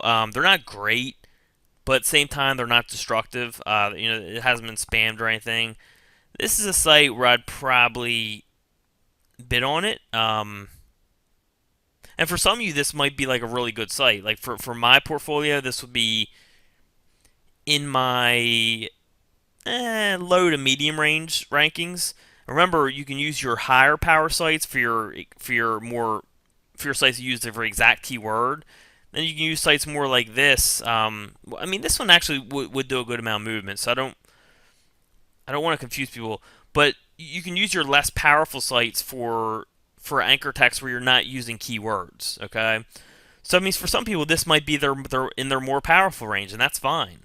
But for me personally, this is going to be in my low to medium range.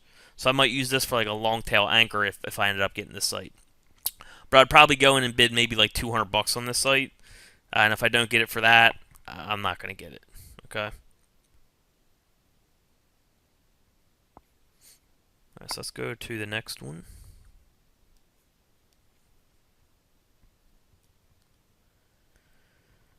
Well, let's skip that one. That's just another maybe. Let's go to this one. Makoshika. Because this one's showing no page ranks. This will be interesting.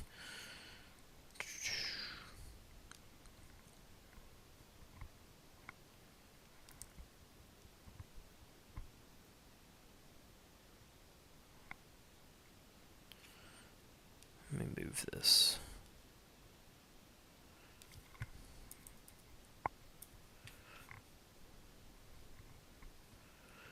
here it is. Alright, so we got makoshika.org, recreation travel. Seems like somewhat of a foreign, which could go with like recreation travel. You know, travel and foreign kind of go together. It's not showing any page rank, which means it could be a good site, but it's just less of a chance of it being a good site. 2006, domain authority 36. Worth the take to go look further, in my opinion. Whereas a site like this, I would never even take a look at. What the hell would I want SXJDHN? That's just... what I mean is you can tell a lot by the name of the site. Okay, this is a lot different than this, right? This one right here I like. This one, This one, This one, These two I like. Just me personally, just looking at the domain name I like, mixed with the topics and the PR and the domain authority.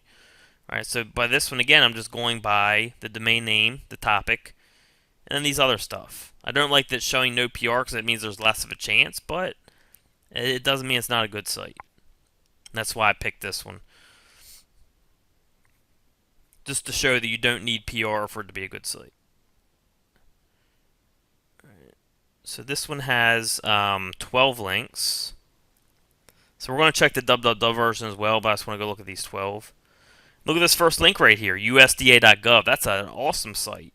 Great link. 49 PA, 97 DA, that's awesome. River B Nation, again, high PA, high DA. YellowstoneRiverIn.net. This is awesome. I mean, and Mokoshika is actually a state park. We can tell by the anchor text. And look what we got. We got government link. This River B Nation. This is song videos. That doesn't really go, but whatever. Then we got the Yellowstone River Inn. That goes. Best of the road. That goes. You know, something about like being on the road. Travel. I saw travel up here. Mid drivers. All right, so this all goes. I like this so far. Let's go check the www version.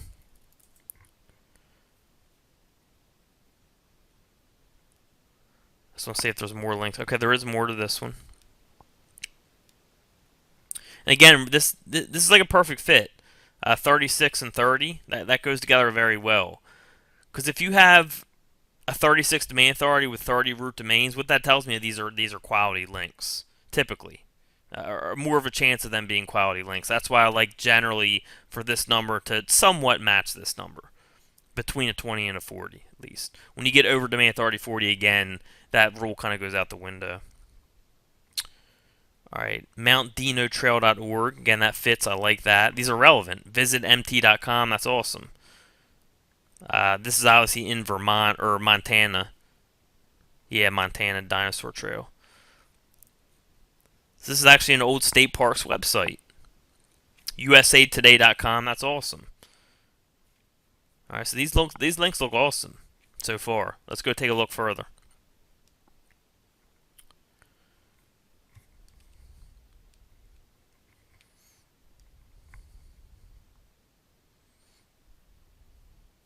All right, we got 15, 13, 2 4s, 8 1s. Looks decent so far. 3 10s, 2 in between there. I mean, not great, but I'm not too worried about that. Because I really like the relevance I saw and the topic it's on.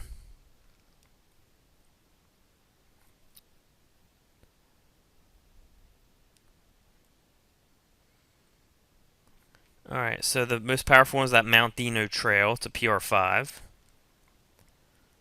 Denver Fowler is a 3. Mid Drivers via Magazine. You know it's not even shown in here. Or here's Travel Tips USA. That government link's not even shown in here. Let me go to the other version. I just want to bring it up and see.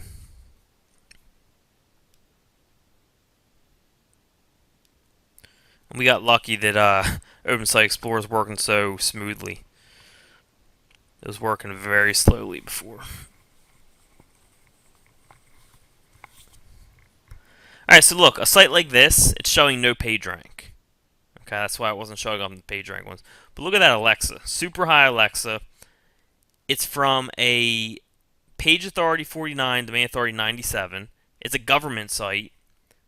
I don't care that this is a PR0. Okay? And remember, PR was thrown out the window, so this link could have actually came after PR was thrown out the window, which means this could really be like a PR5 link. They're not updating PageRank anymore, so we don't know that. I can tell you it's a government link with high page authority and high domain authority, so I really like it. So this is actually a very undervalued link. Most people look at this, it's like, well, that's a PR0 link. That's why you can't just look at PR. You kind of got to look more at the whole picture. This is a really good example of a link that is going to greatly get underlooked at.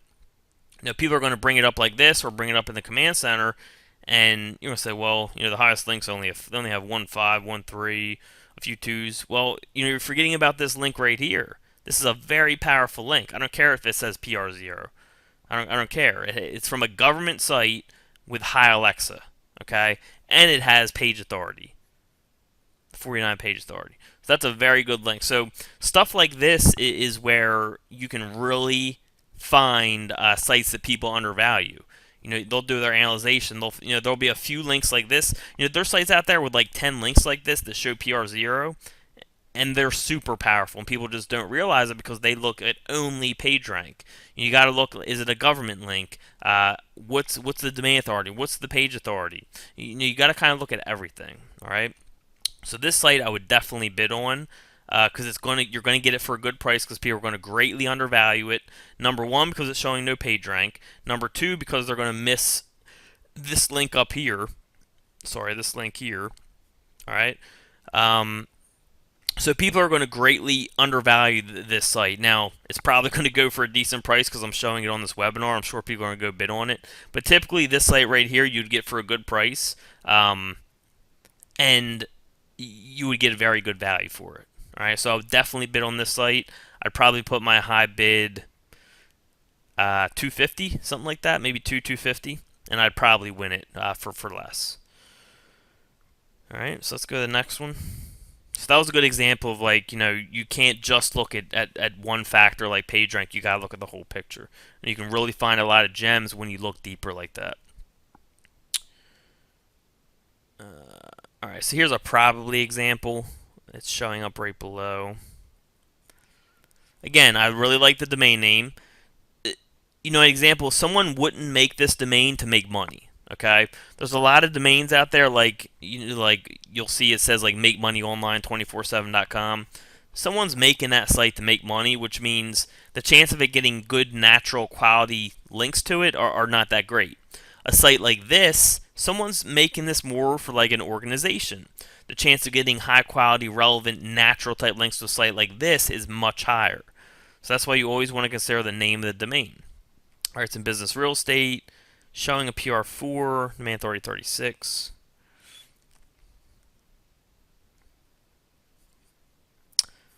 I'm just going to take a quick look at the question box, make sure no one's falling asleep on me.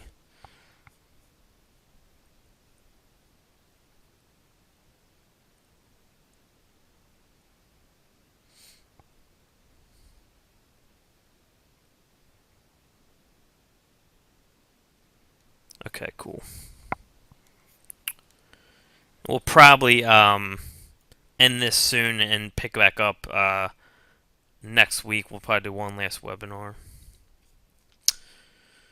Right, so I marked this down as a probably. I don't know why yet, because the root domains are a little high. But let's go look. Alright, I wrote it down as a probably because the first link is from Wikipedia. I always love that. Artcyclopedia.com, Marriott.com, so super high domain authority sites with page authority. Well-known sites, I really like when I see that. Stuff from art stuff, and EDU. So I really like what I'm seeing here initially. So that's why I said probably. Let's go take a further look. Again, I haven't seen this further look yet. You're seeing it with me for the first time.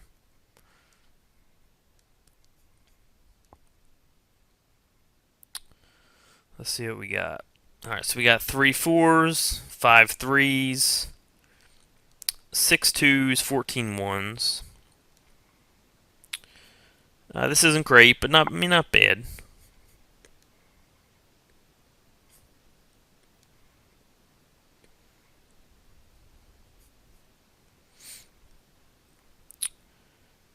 Alright. some type of library for, art support for. Alright, so relevant, all those fours are relevant, that's good, natural. Alright, so I like what I see. Let's go look at the anchor text, because it did have a high amount of links for the domain authority. Alright, or the anchor text looks good. So I would bid on this site, but at the same time, with the metrics it's showing, it's showing a PR4 with domain authority 36, it's probably going to be overvalued. I'd probably go in and bid maybe 250 on this, but since with the metrics it's showing, I think this site would actually be overbid. I'd probably still bid on it just in case. But a site like this is an example of a site that would actually be overpriced. Like, people would pay too much for this site. Just because it's showing a PR4, and when you initially look at these links, they look very good. You got like Wikipedia, Marriott, relevant links. But then when you go take a look deeper, it's good. It's not as bad. It's just it's not as good as it looked on the surface. So it's probably going to get overpriced. But I would still bid on it.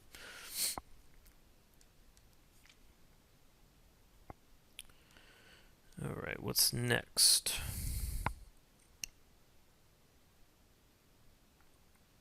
So we got another probably. Let's skip that one. Here's a redirect example. Let's do this one. Want to make sure people are careful of this. All right, Fern Nightclub 34.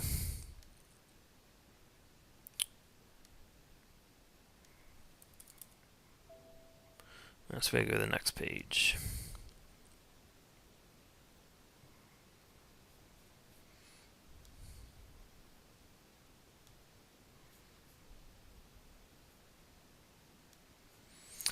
Oh, you stinker.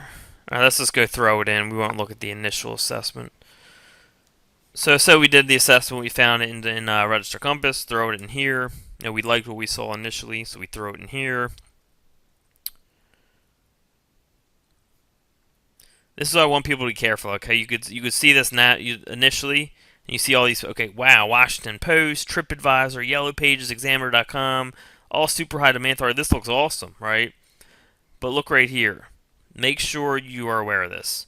You enter this URL, which redirects to this URL. Because it's likely to have more accurate data, we're showing data for the redirected URL. Okay? So they're actually showing a different site right now. So you have to be very careful of that. So you actually have to click here to view the initial site. And then that will bring up the links for that site. Sometimes there's still good links, sometimes there's not. So you always want to check the site that you're actually looking at. Make sure if it has a redirect, you're looking at the correct site. Alright, so now we're looking at the correct site. And we're getting a lot of the same type of links, so that's good. If you want to double check, you can always go to the link. Alright, so you can actually bring up like a few of the links if you're like paranoid.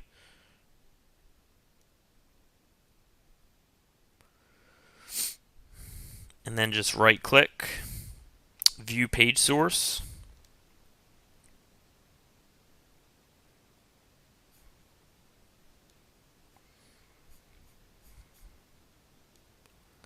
Then edit find and just type in the domain name. Oops. Here it is right here. You want to make sure there's a link onto that site. Alright, and here the actual link is.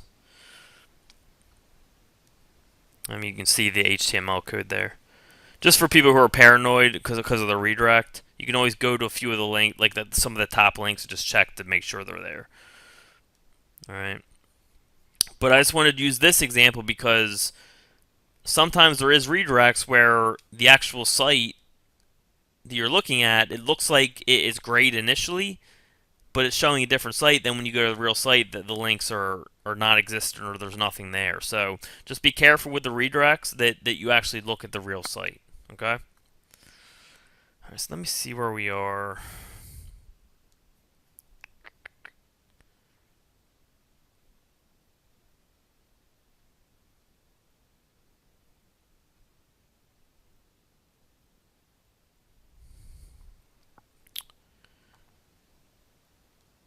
Alright, let me go to this one.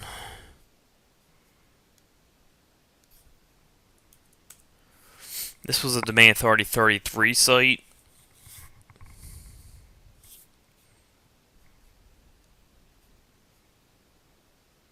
Looks like Moz is slowing down on us.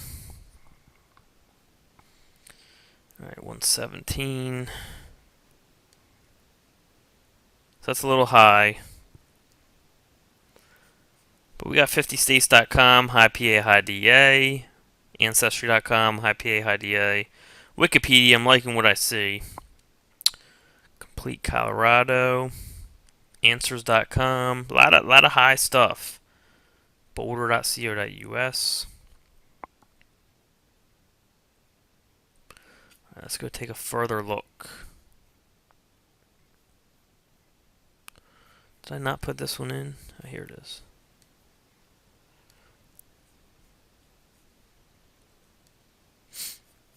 I'm going to do this one, then one more, and then we'll end it, because we'll pick up on our webinar. I'm dying down here. Alright, so here's an example of a site. It's starting to get to the lower PA, or domain authority, that is actually more powerful than a lot of the ones that we saw above it. So this is an example where you can't just look at one metric. Like, you know, there's, again, domain authority 20s that can be more powerful than 40s. So you can't always look at one metric, and this is just an example here. You know, you got 4 5s, 5 4s, 6 3s. You know, you got 12 in the top 10,000 here for Alexa.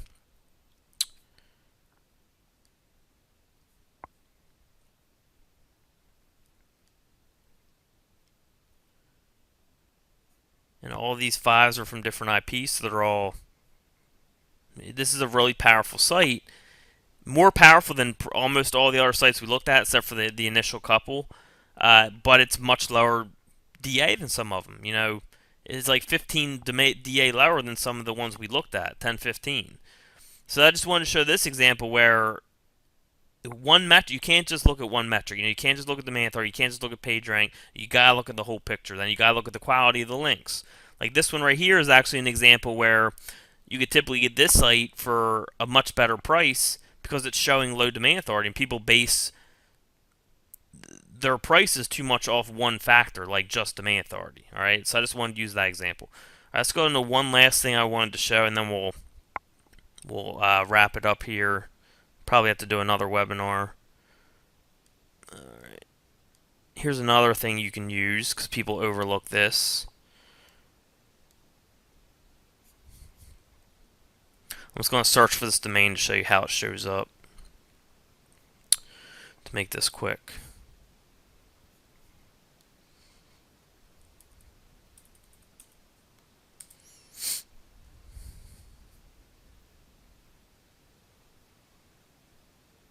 I just want to show you guys how it shows up in Register Compass because that's the important part.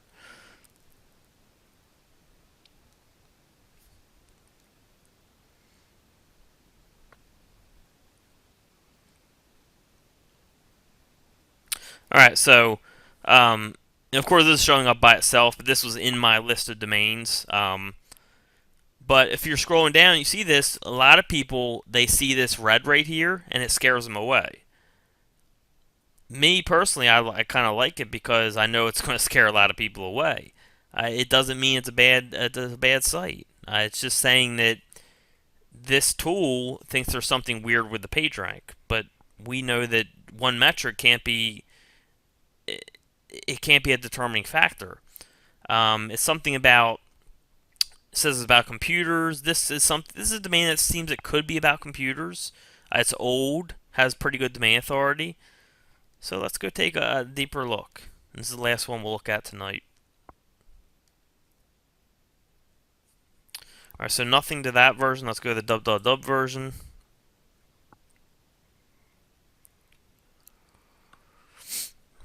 Alright, so pretty close. 49 for 33. That's good. I like that. What do we got here? Alright, how to multi-disk. Something about disks. Remember, this is about science technology, so that fits. Something about format Linux. Linux.com. That's awesome. Linuxdoc.org. So this all fits. FAQs.org. Wisconsin.edu. Alright, so these are good links. I like this. Alright, so good enough to go and look further. So let's go take a look further.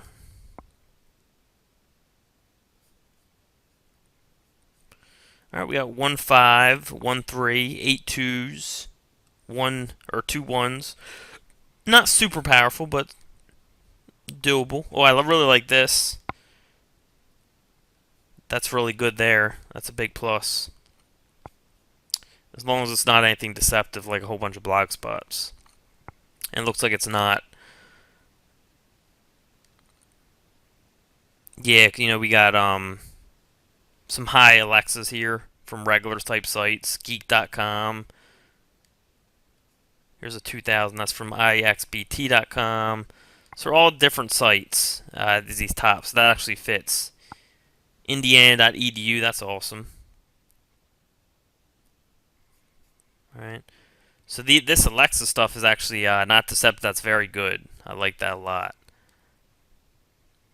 This PR5 is from a normal site. No, I like this site. Let's go to the anchor text, just do a double check. That all fits. Mostly branding type stuff. So this is an example where people would see this site. They see that fake PR3. There's also a blue symbol people skip over.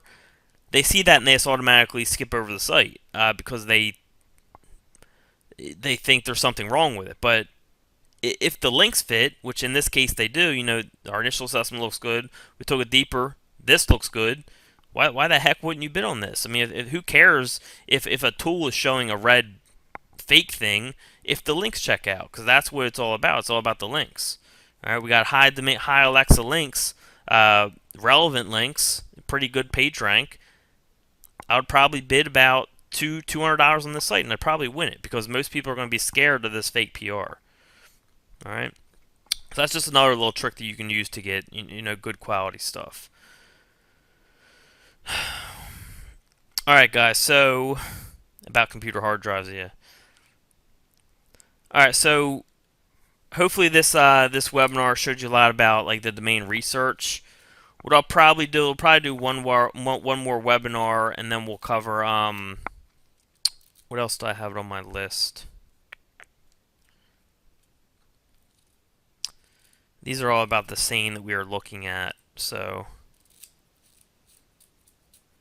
what I'll probably do next webinar is just field a lot of questions, like stuff on maybe like hosting and when can I link to this or that, or any types of questions like those we'll cover next time. But these first two webinars were mostly just going through the processes like anchor text, URLs, how to find PBNs, and then this last webinar, which we'll probably do, we can probably cover questions on all this type of stuff. All right. All right. So hopefully everyone enjoyed this one. I'll get this recording over to David. If you have any comments or like questions, any questions on like the PBNs, we can send to. We'll save for the next webinar. Let's do it that way. We'll save the questions for the next webinar. All right, then we'll take it from there. All right, hope you guys liked this webinar. I will see you on the next one. I'll get this recording over to David probably tomorrow. All right, good night, everyone.